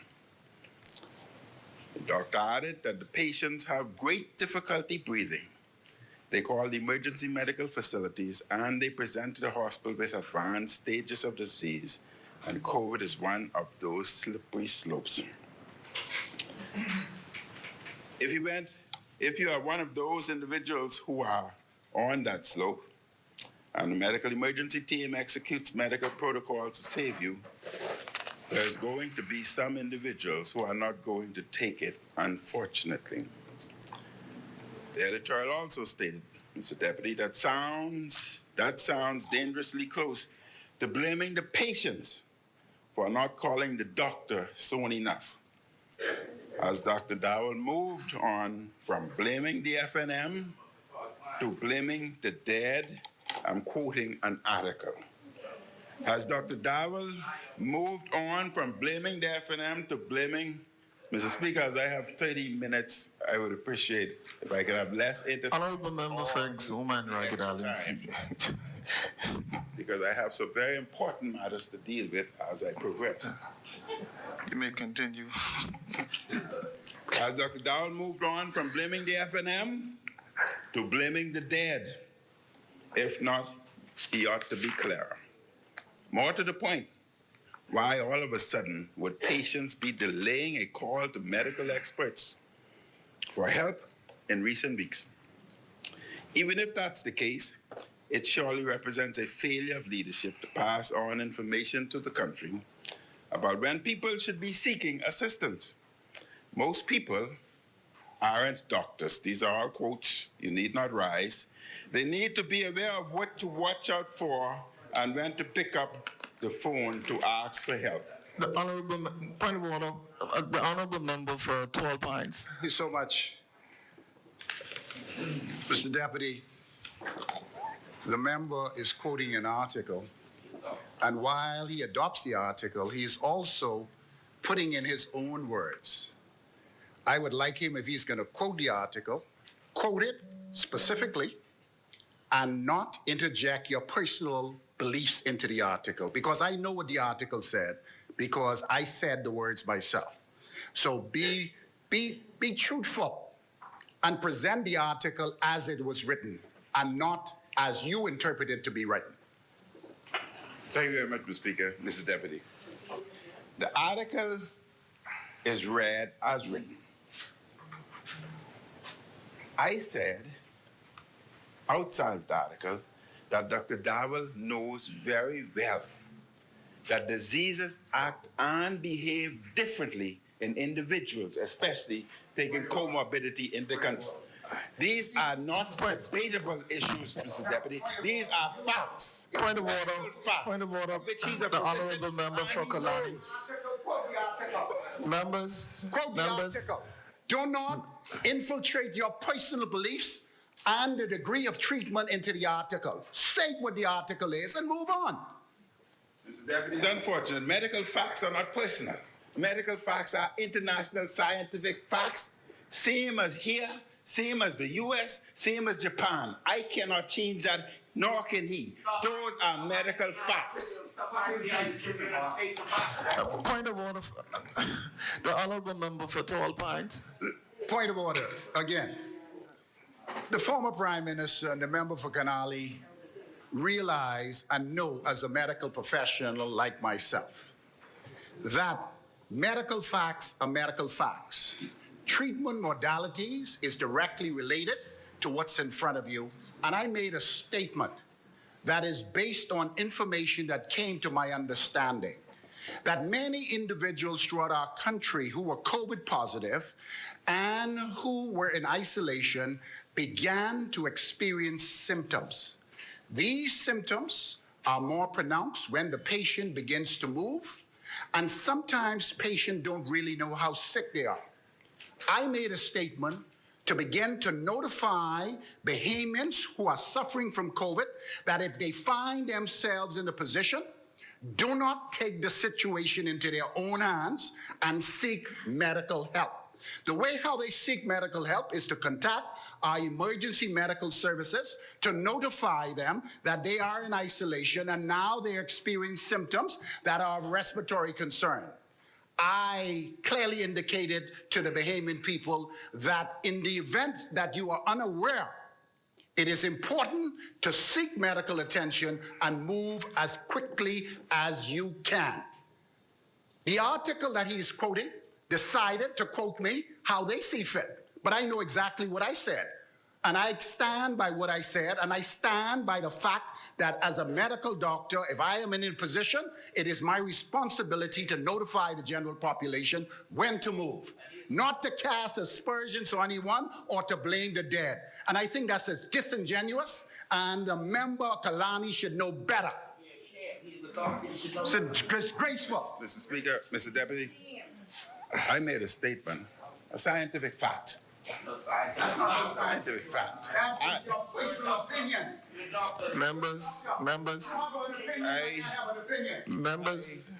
I would ask, Don't confuse Mr. Speaker, Mr. Deputy, I am saying there are cases where individuals, and we know that individuals behave differently, where individuals may be positive today and within a matter of hours they go downhill. there are also individuals may be positive today and they may not manifest any symptoms for weeks, days. It further went on, Mr. Speaker. Dr. Dowell said we have to find a better way to interface the public medical community with those individuals. We have a plan, and how we intend to do that, because early detection and early treatment is paramount in order for survival of COVID. A plan is as well and good, but Dr. Dowell, you have a platform in front of the whole nation. You might remember the regular briefings given in the early days of COVID.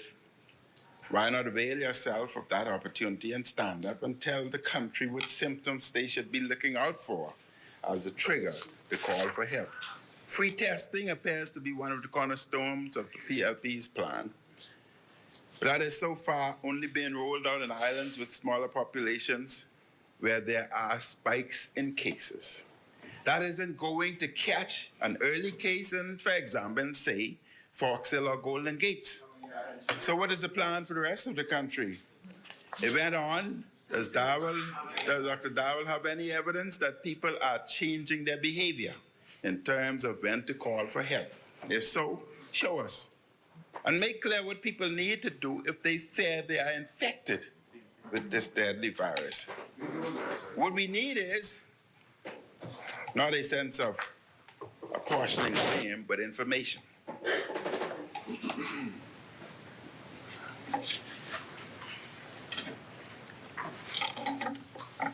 Stop that clock.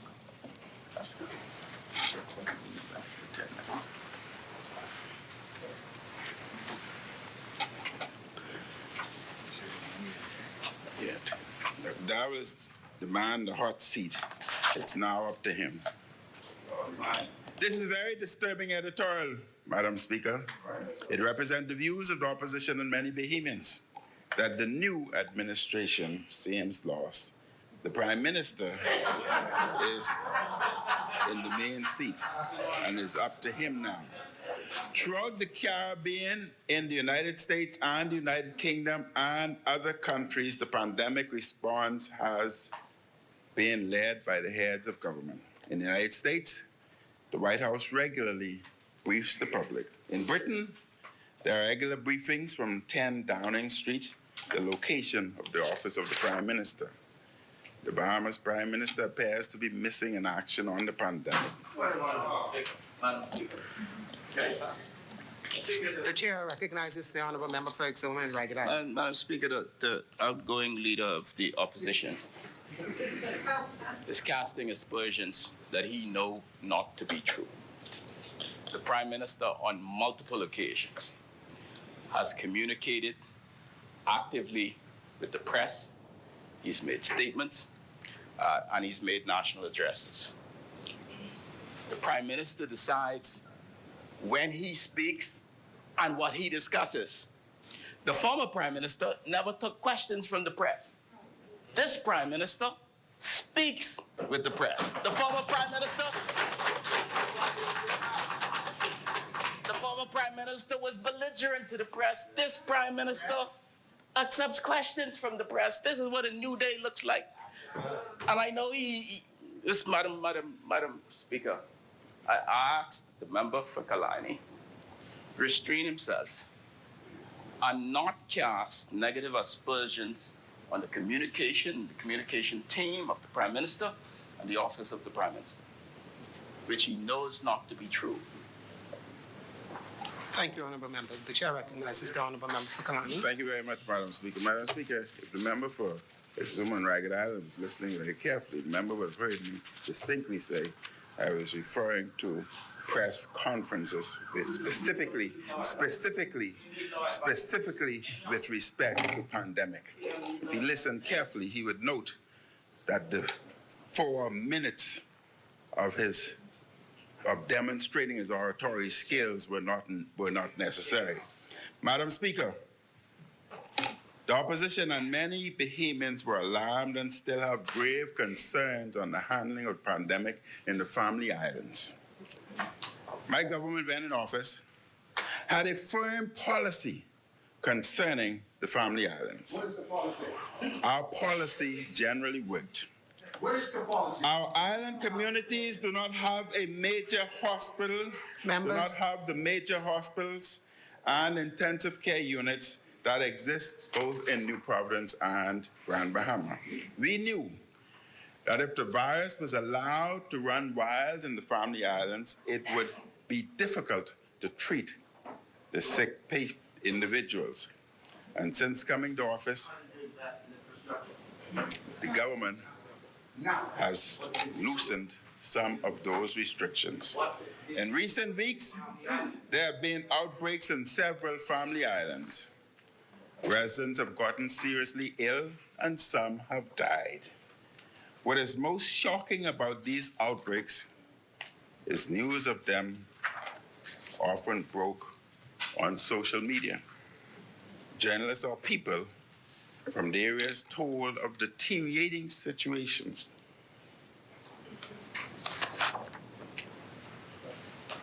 So I asked, where's the plan for the Family Islands?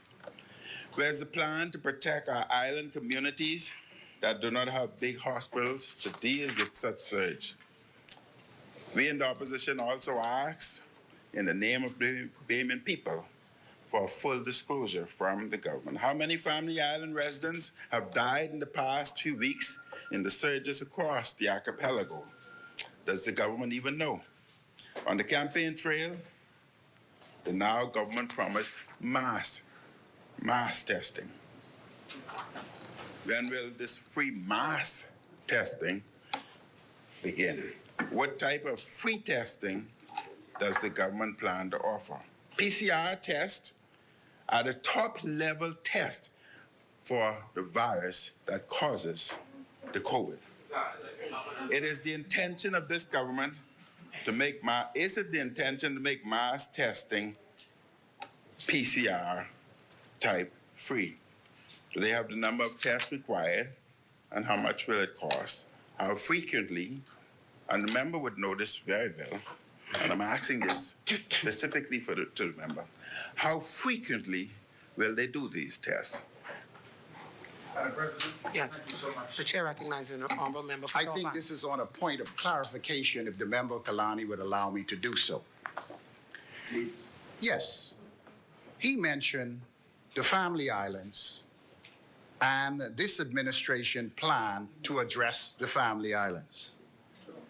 I would like to let the member of Kalani know and the general population know that on coming to office, this administration met one of the worst situations as it relates to clinics throughout our archipelago. Nothing was done in 5 years. Absolutely nothing.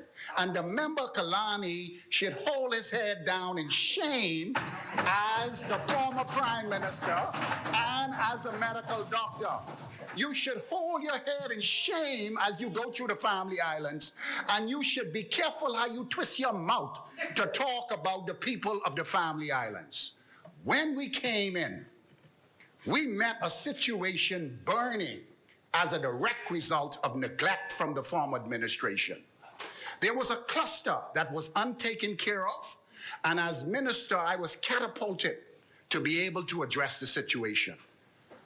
People died as a result of neglect from the former administration, inability to put the right protocols in place and to repair our Family Island clinics to deal with what they were dealing with. Immediately on coming to office, we had to use the resources of the Bahamas Defense Force to begin to move essential materials, essential products into the Family Island to address the clusters. I immediately, on landing my 2 foot, I did not leave these things behind. I met them in place. And the Bahamian people could assure that this administration is already making steps to correct the derelict and defects that were left behind by the former administration. I'd also like to say, on coming to office in the middle of the pre-election campaign, we met clusters of infections. These infections were not dealt with appropriately, and as a result, these clusters began to grow. This same minister And this same administration moved very swiftly to ensure the integrity of the clusters were maintained and begin to stop the potential community spread. So as I stand to my feet today, I would like to clarify to the member of Kalani and the Bahamian people that what he is speaking is pure rhetoric. It does not reflect a former government that had the ability to do the right things in our family island, but refused to do it. You did nothing in the family islands, and as a matter of fact, you should hold your head down in shame. You did nothing, man. Chair recognizes the honourable member for Kalani. Thank you very much, Madam Speaker. Madam Speaker, members should be somewhat embarrassed to use such term as nothing is done. Nothing is done.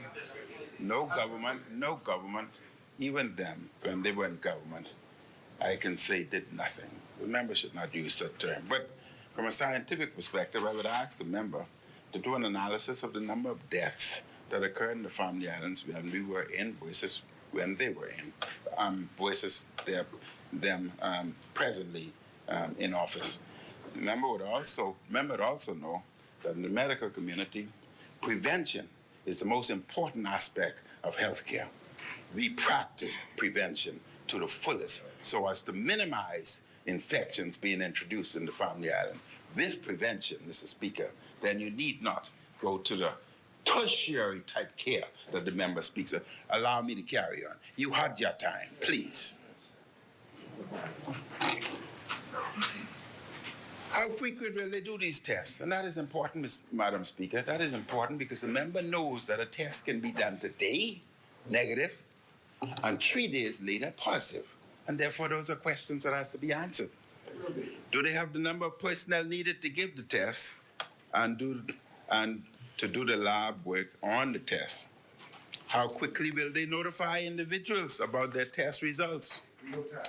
Madam Speaker, while in recent weeks we have had surges in some family islands, fortunately, the country cases have declined significantly in our major population centers of New Providence and Grand Bahama. And the Delta wave is a brutal virus in these communities. I warn the government that the pandemic is not yet over, and more waves are coming, and let us, as Bahamians, be prepared. Many in the country are being disturbed by the attitude of the government. We secured 3 of the best vaccines in the world and got the vaccination campaign going. However, there's still much more to do. Currently, a member had mentioned that a little over 30% of Bahamians are fully vaccinated, and he would have the exact figures. In order to get the virus under control, we likely need in excess of 80% of the Bahamian fully vaccinated, along with booster shots. As the new government calculated how many doses we need inclusive of booster shots, as the new government started working to make the necessary orders for the vaccines and supplies to deliver the shots. In its draft law to replace the emergency orders, I hope the government has the flexibility to make restrictions in the event that the next wave is worse than the one that is just ending. I have not seen the draft yet.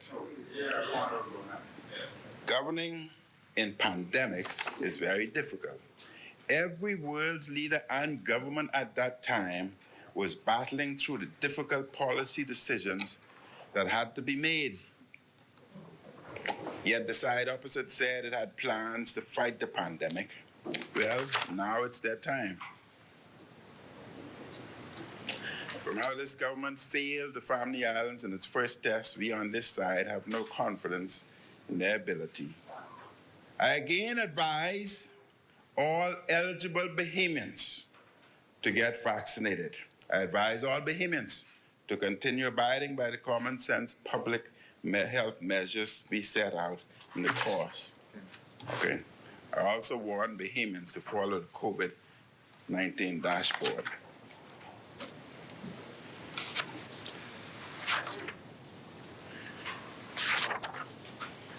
Let me say a few things for now, Madam Speaker.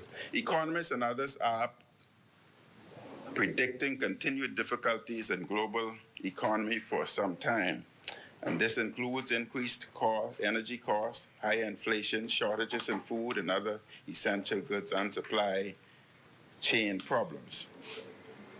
In the next few weeks and months, we will see how the government responds to difficult economic times ahead. The proposals they have made on VAT thus far are not encouraging. They will inevitably blame the F&M for the country's economic woes. But the Bahamian people will quickly grow tired of this. They will say to the PLP, you promised a vision and an economic plan, and they await. I also note that the leaders of the G20 have endorsed a deal by the Organization for Economic Cooperation and Development on a global minimum corporate tax of 15%, with a view to have the rules in force in 2023. Might the government please advise how this will affect tax policy in the Bahamas and our financial service sector? Madam Speaker, I wish to address a matter that is subject to considerable public discussion. The Committee for the Development of Communities for Young Professionals was appointed in April of this year. The government intended the Prospect Ridge community to be the first community for young professionals. The work of the community was carried out over a period of approximately 4 months. This was done on two fronts: the application and the development process. The committee designed the rules of the program, including to give priority to persons based on the following criteria: the lower one's income, the younger one's age, if one worked for government, and if one did not own a passive land. Special consideration was also given for those with disabilities. The Digital Transformation Unit of the government built a digital application process on the My Gateway platform, which automatically weighed the criteria noted above and had the ability to rank the applicants. Committee members held meetings with commercial banks to explain the programs and the partnership anticipated. The commercial banks made preliminary assessments and provided letters to the committee to support the level of mortgage applicants were eligible to receive. Accounting firms conducted an independent first review of 1,500 applications to ensure compliance with the application criteria. And Madam Speaker, Parliament passed a resolution to transfer 83 acres from the Treasurer to the Crown in April 2021 for the purpose of the Prospect Ridge community. Architects completed the conceptual sketch of the community. An environmentalist was utilized to carry out the environmental impact assessment and environmental management plan. The environmentalist completed and submitted the EIA. The Department of Environmental Planning and Protection completed its first review of the EIA and requested that it be augmented with topography and other studies.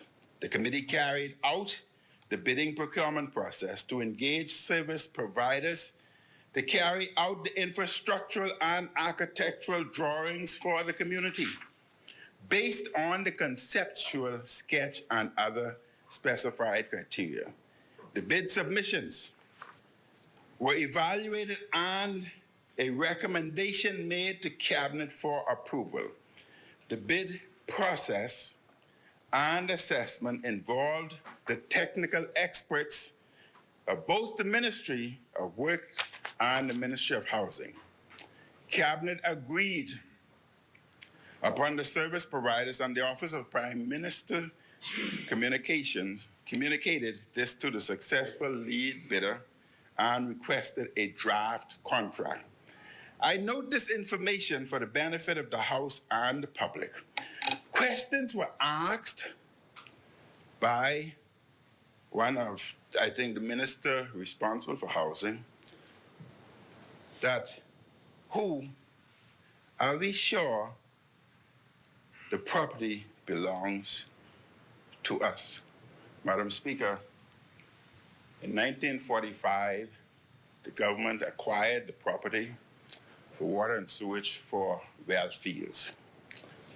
It's interesting that in 1960s, in 2005, the Well Water Corporation did a study and concluded that the Prospect Ridge property, the saline content in the water was too high for well fields. And it was their recommendation in 2005 that the real estate value of the Prospect property was too high, was extremely high, and they recommended that some form of high-end housing project be commenced on the Prospect property.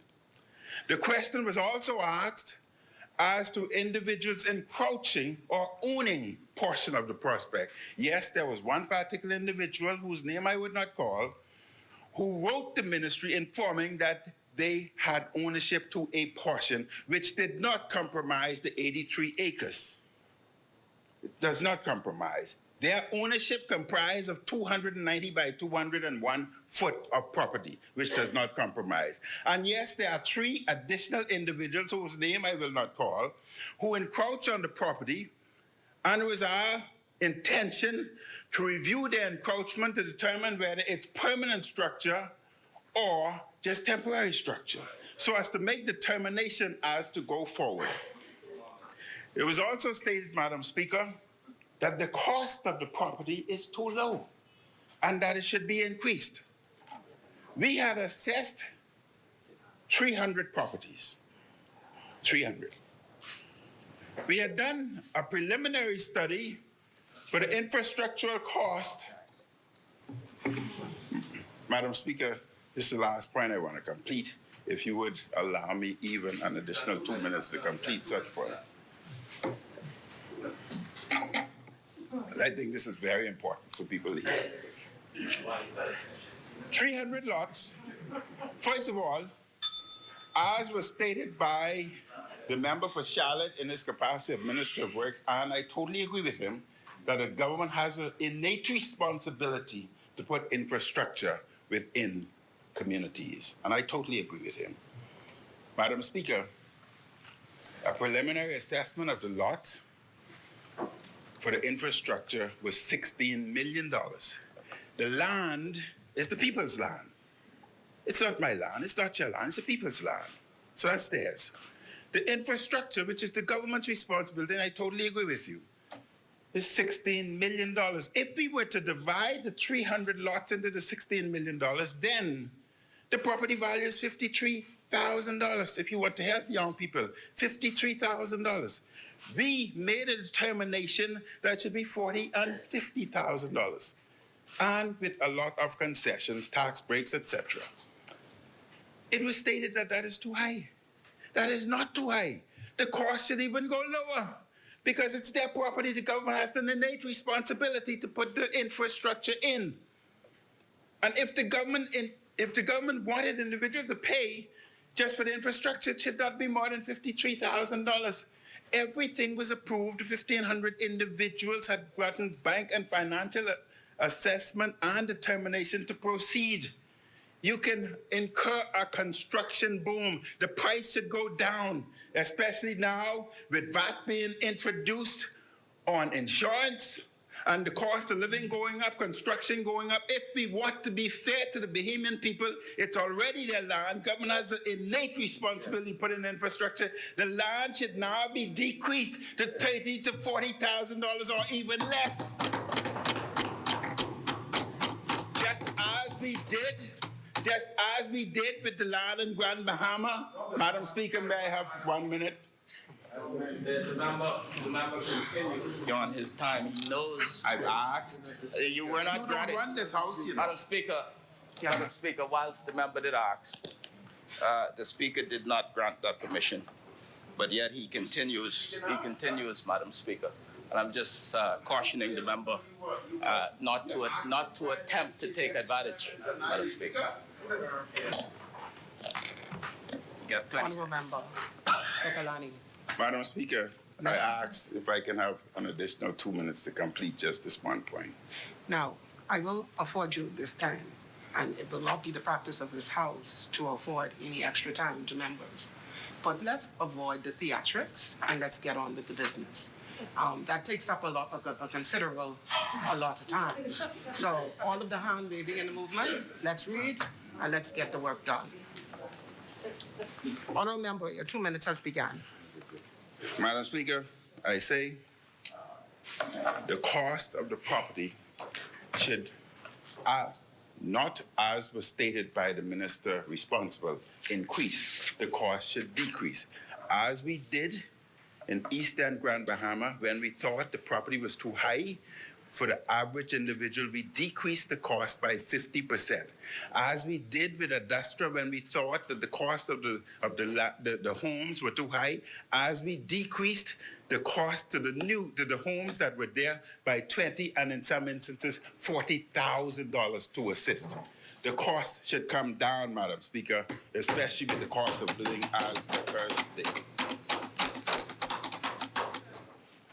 Madam Speaker, the opposition, and I would have a lot more to say about this when we speak about debate. The opposition agrees with a number of initiatives in the speech from the throne. There are other ideas which we do not support, and still ideas must become policy. Policy must be turned into action and delivered. If the government does not appropriately and vigorously address the pandemic and boost our economy, many of their plans and ideas will come to naught. They will never be realized. Our priority when in government was protecting and saving lives and livelihoods. The opposition will be watching on behalf of Bahamian people. Madam Speaker, I thank you for the additional 2 minutes and be assured that the Bahamian populace will have our support in the cost of the properties coming down and allowing the construction to be done by multiple construction companies as opposed to one, because the finances has already been assessed and it would have to be determined again. Thank you, Honourable Member for Kalani Hasmini.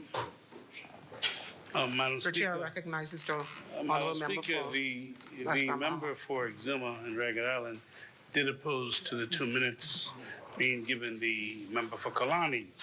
The truth, Madam Speaker, is if members are confining themselves to their contribution and to move away from the politics and the politricks of their speeches and recognize that this is a new day and that their day is over, then they can perhaps focus more on what they have and should be talking about. Because his review of history right now means very little as we plan for the future. Because truth be told, the members will speak to where we're headed, not where we've been. Because that is why the Bahamian people ensured that they were not returned. Madam Speaker, we wish now to continue the debate, and we have 10 minutes to allow the member for Centerville. He will begin his presentation, Madam Speaker. Thank you. The chair recognizes the Honourable Member for Centerville. Madam Speaker, with your leave, I would like to direct this House back on an honest and serious path, Madam Speaker. Madam Speaker, I rise for the first time in this historic chamber as the member for Centerville. I want to begin my contribution by extending my gratitude to Almighty God for His continued blessings on myself, my family, and our great country. I also thank my wife and my entire family for their unwavering support. Also, I would like to thank publicly Team Centerville, who campaigned tirelessly and supported my vision for a better Centerville. Madam Speaker, it is with awe and humility that I thank the people of Centerville for the confidence they have shown in me and my party. I am fully cognizant that my time in this chamber depends on my retention of that confidence.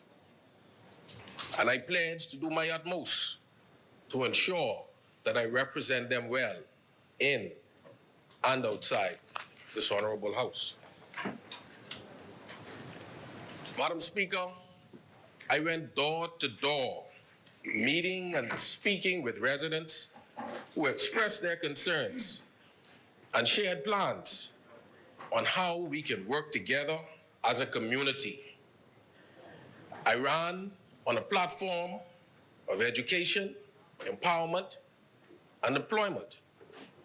And I intend to hit the ground running to assist as many people as I can to improve the standard of living and to make the Centerville community a better place to live and work.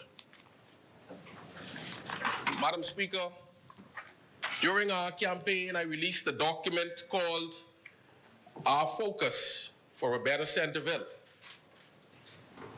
where I summarized some of the initiatives that I intend to launch as the Member of Parliament for Centerville in this term of office. I take this opportunity to publicly ask the people of Centerville to partner with me as these programs begin to roll out, such as the expansion of free Wi-Fi on parks and public spaces, the launch of the Centerville Student Resource Center, partnership with the Overtown Neighborhood Association to advance the Centerville crime prevention initiatives, and the Senior Assistance Program, just to list a few. Madam Speaker, I am confident that the people of Centerville stand ready and willing to be full and effective participants in the growth of our economy and social development in this country. That is why they voted for me. That is why they voted for my party. And I am committed to working towards the economic development and expansion of Centerville and the Bahamas to ensure that they are provided opportunities to succeed, prosper, and provide for their families. Madam Speaker, on a personal note, a highlight for me was having the opportunity to walk my 90-year-old grandmother out of the polls on election day, knowing that I at least secured one vote. However, upon hearing the results, it seemed as if we almost secured all of the votes. Madam Speaker, while on my feet, I would also like to publicly congratulate you on your ascension to the position that you now hold. The Bahamas has conducted parliamentary procedures since 1729, and to date, you are the second female to hold a constitutional and important post as Speaker. You, Madam Speaker, are now, and for the foreseeable future, a historic character in the story of our great country. Madam Speaker, the Honorable Prime Minister, the member for Cat Island, Rumkey, and San Salvador, in his wisdom, saw fit to appoint me as Minister of State responsible for legal affairs. I thank him for the opportunity to serve and assure him that I will do my best. Madam Speaker, when given the choice of continuing with the Hubert Minnis-led FNM or ushering in a new day with the Brave Davis-led Progressive Liberal Party, the people of this country spoke loudly and they chose a new day. On the 6th of October 2021, this New Day administration set forth its agenda, which was ably read by His Excellency, the Governor General. I thank him not only for his speech, but for his service to our country in this place and elsewhere. Madam Speaker, I am a proud member of the Progressive Liberal Party, the first political party in the country, and the party with the greatest legacy of achievement on behalf of the people of this country.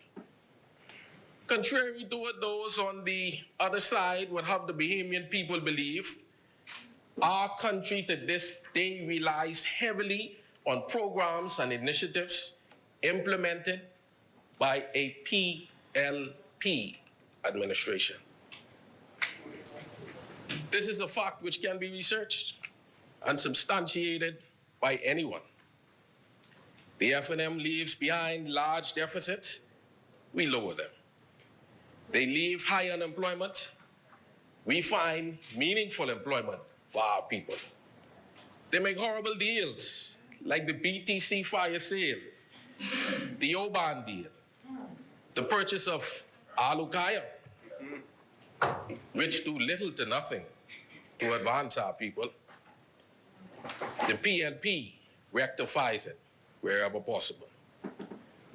This is the way it has been, and it seems that this is the vein in which we will continue, because this Davis-led administration with experienced leadership and capability has promised the people of this country a new day, and we will be the party to deliver.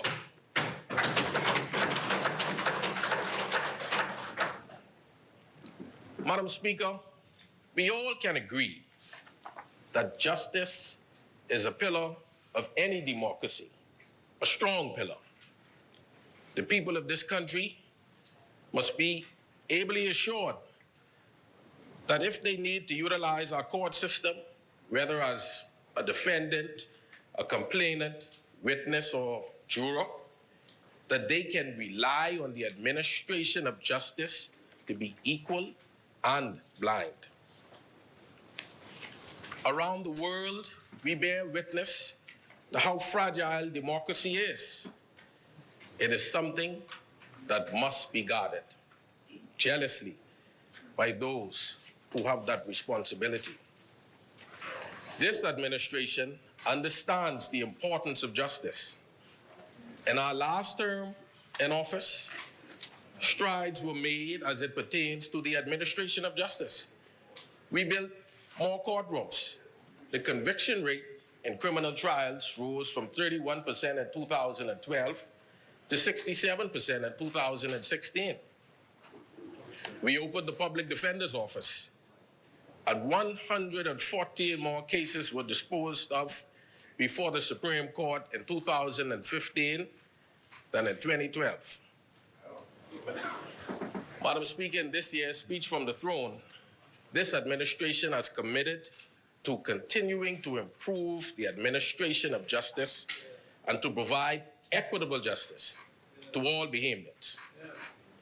We have a pledge to undertake the following to achieve this goal. We will enact the Court Services Bill to ensure the administration of justice has the resources and efficiency desired. We will construct a new state-of-the-art purpose-built court complex utilizing a public-private partnership framework to ensure a court complex is opened by this administration with minimal impact to the public treasury.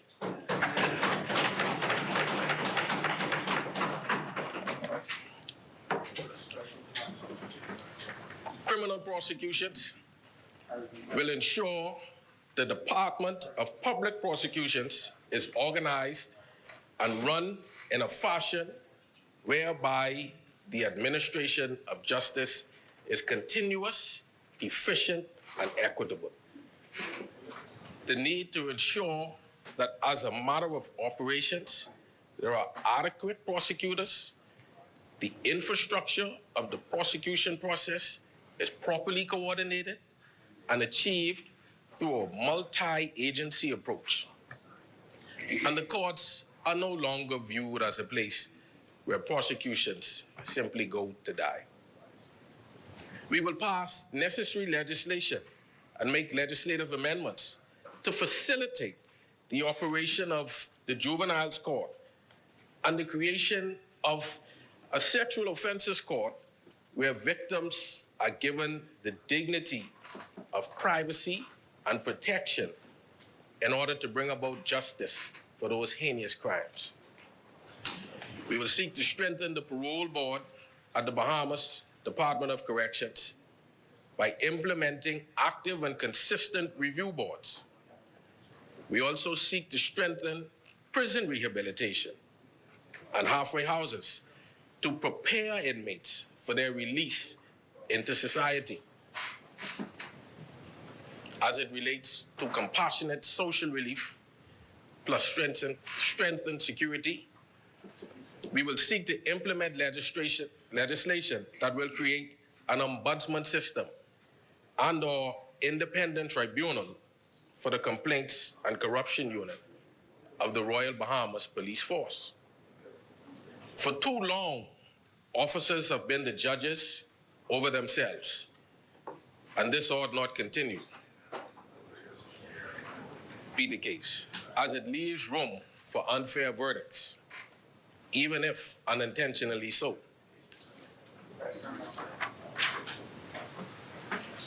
We will seek to implement legislation that will create a criminal alternative dispute resolution department within the Royal Bahamas Police Force. Royal Bahamas Police Force. Chair recognizes honorable member for West Grand Bahama and Dominion. The consent of the House, we wish to extend beyond 1 o'clock for another 10 minutes. The member wishes to complete. There's an engagement he must attend to this afternoon. I trust our member's support. Thank you, Madam Speaker. Is there a seconder? Second. Thank you, honorable member for Tall Pines. Continue, honorable member. It has been moved and seconded. And business of the House continue beyond 1 p.m. As many? Those that are in favor will remain seated, and those opposed will stand. The business of the House will continue beyond 1 p.m. Thank you, honorable member. This will strengthen the public confidence in policemen who have often been portrayed as robotic without any room to reason or apply any human element to their decision-making process. The intent is to, from the very start, prevent unnecessary backlog in our court system, as well as to reduce the need for prosecution of matters which could reasonably be settled with police intervention and at the station level. This will, however, require mechanisms that will ensure that should the CADR fail, whatever is discussed and/or said cannot be used to incriminate the accused person at the secondary investigation level. Consequently, this system will introduce a two-tier system, whereby after initial arrest, there is a mandatory CARD within 12 to 24 hours.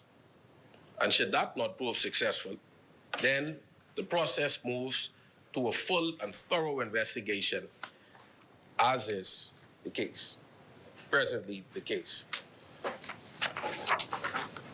There will also be a right to an attorney for both the complainant and the accused during the first tier. We would seek the implementation of contracts with hotels, Airbnb residences, motels, etc., who agree ahead of national emergencies such as hurricanes, pandemics, which create the need for mandatory quarantining, to be safe houses for those affected as per the definitions to be defined in the Act. In return, the government will reward those on the approved list by affording them specifically tailored concessions. We will also seek to implement the implementation of contracts with grocery stores who agree in times of national crisis to donate at no cost whatsoever bread basket items to Bahamians in need. The benefits of being on a government-approved list and entering in this agreement would be to enjoy benefits that are reasonable to enhance the day-to-day functions of that business. We will seek to establish pre-existing agreements between contractors and construction companies who have beforehand, for cases of nationwide crisis and emergencies, agreed to reconstruct and or repair X amount of houses, government buildings, in exchange for year-round benefits for those companies. The agreement may also consist of the government supplying the material in exchange for labor. The supplying of all material will, of course, depend on the government's budget and ability to have foreign bodies willing to donate the working materials. As for the financial services product development, in consultation with the private sector and industry, we will enact legislation that will develop new and innovative product offerings within the international financial services industry to attract business and unique clients, all in conformance with international best practices of financial services regulation. We will ensure greater coordination among our regulators, especially when there are dual license activities, to ensure efficient and compliant licensing and oversight. Further, we seek to develop a regulated environment for the Bahamas to be a preferred jurisdiction for digital assets and blockchain technology. Under the phase of legislative reform to facilitate commerce, we will seek to amend the Hotel Encouragement Act to provide better incentives for Bahamian-owned and joint venture boutique hotels and related tourism offerings.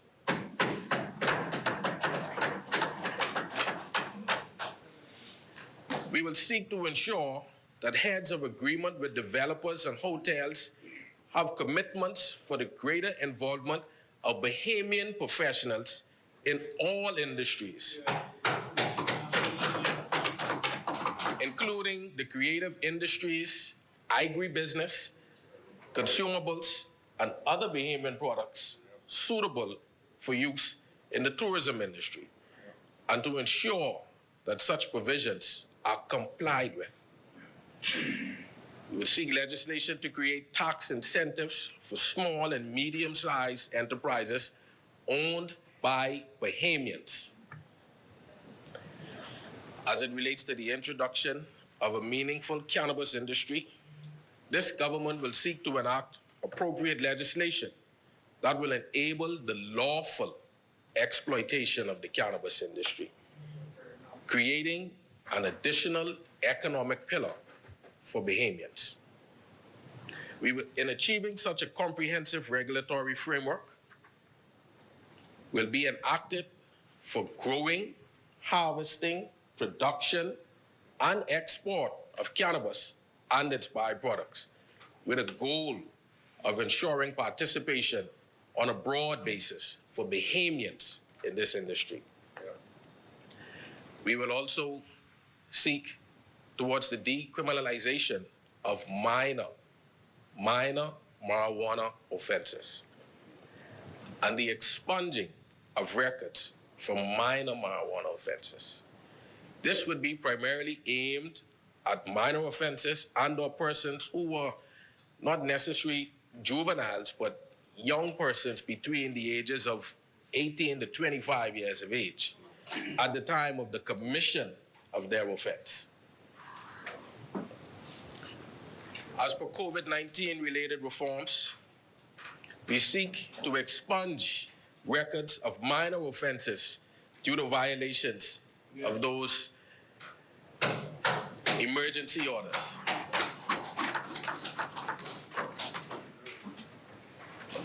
Secondly, we seek to enact overarching legislation to address risks such as pandemics without having to resort to those ghastly emergency orders that have been used on what appears to be an ad hoc basis and would provide transparency and predictability to enacting measures that will address the spread of pandemics. Legislation for the preservation and monetization of natural resources for Bahamians will be achieved, Madam Speaker, by enacting a sovereign wealth fund legislation where the economic development and use of natural resources results in revenue that is in turn used for the long-term growth and benefit of generations of Bahamians. Madam Speaker, I, along with the Attorney General in the other place, have been entrusted with an awesome responsibility to be a guardian of our democracy throughout the good management of our judicial system. This is a task, Madam Speaker, that we take very seriously, and we fully intend to carry it out in a way that would make the Bahamian people proud of their decision on September 16th. As this new administration moves forward to fulfilling the undertakings laid out in our blueprint for change, it is anticipated that there will be obstacles to surmount and changes to which we must adjust. But it is my hope that in short order, the Bahamian people will reap the fruits of our labor. Madam Speaker, I thank you for your indulgence, and I once again thank His Excellency for his reading of the speech from the throne. May God continue to preserve the great constituency of Centerville and the Commonwealth of the Bahamas. Thank you, Honorable Member. As meaning,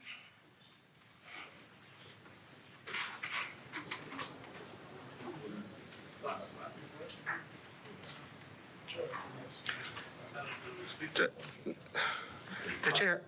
I now wish to call for the suspension of the House until 3 o'clock this afternoon. Is there a seconder? Second. Thank you, Honorable Member for King Solomon Ragged Island. It has been moved and seconded that the business of this House be suspended to, is it 3 p.m. or 3:15? 3 p.m. As many are in favor will remain seated. Those opposed will stand. The motion is carried. The business of this House stands suspended to 3 p.m. On road.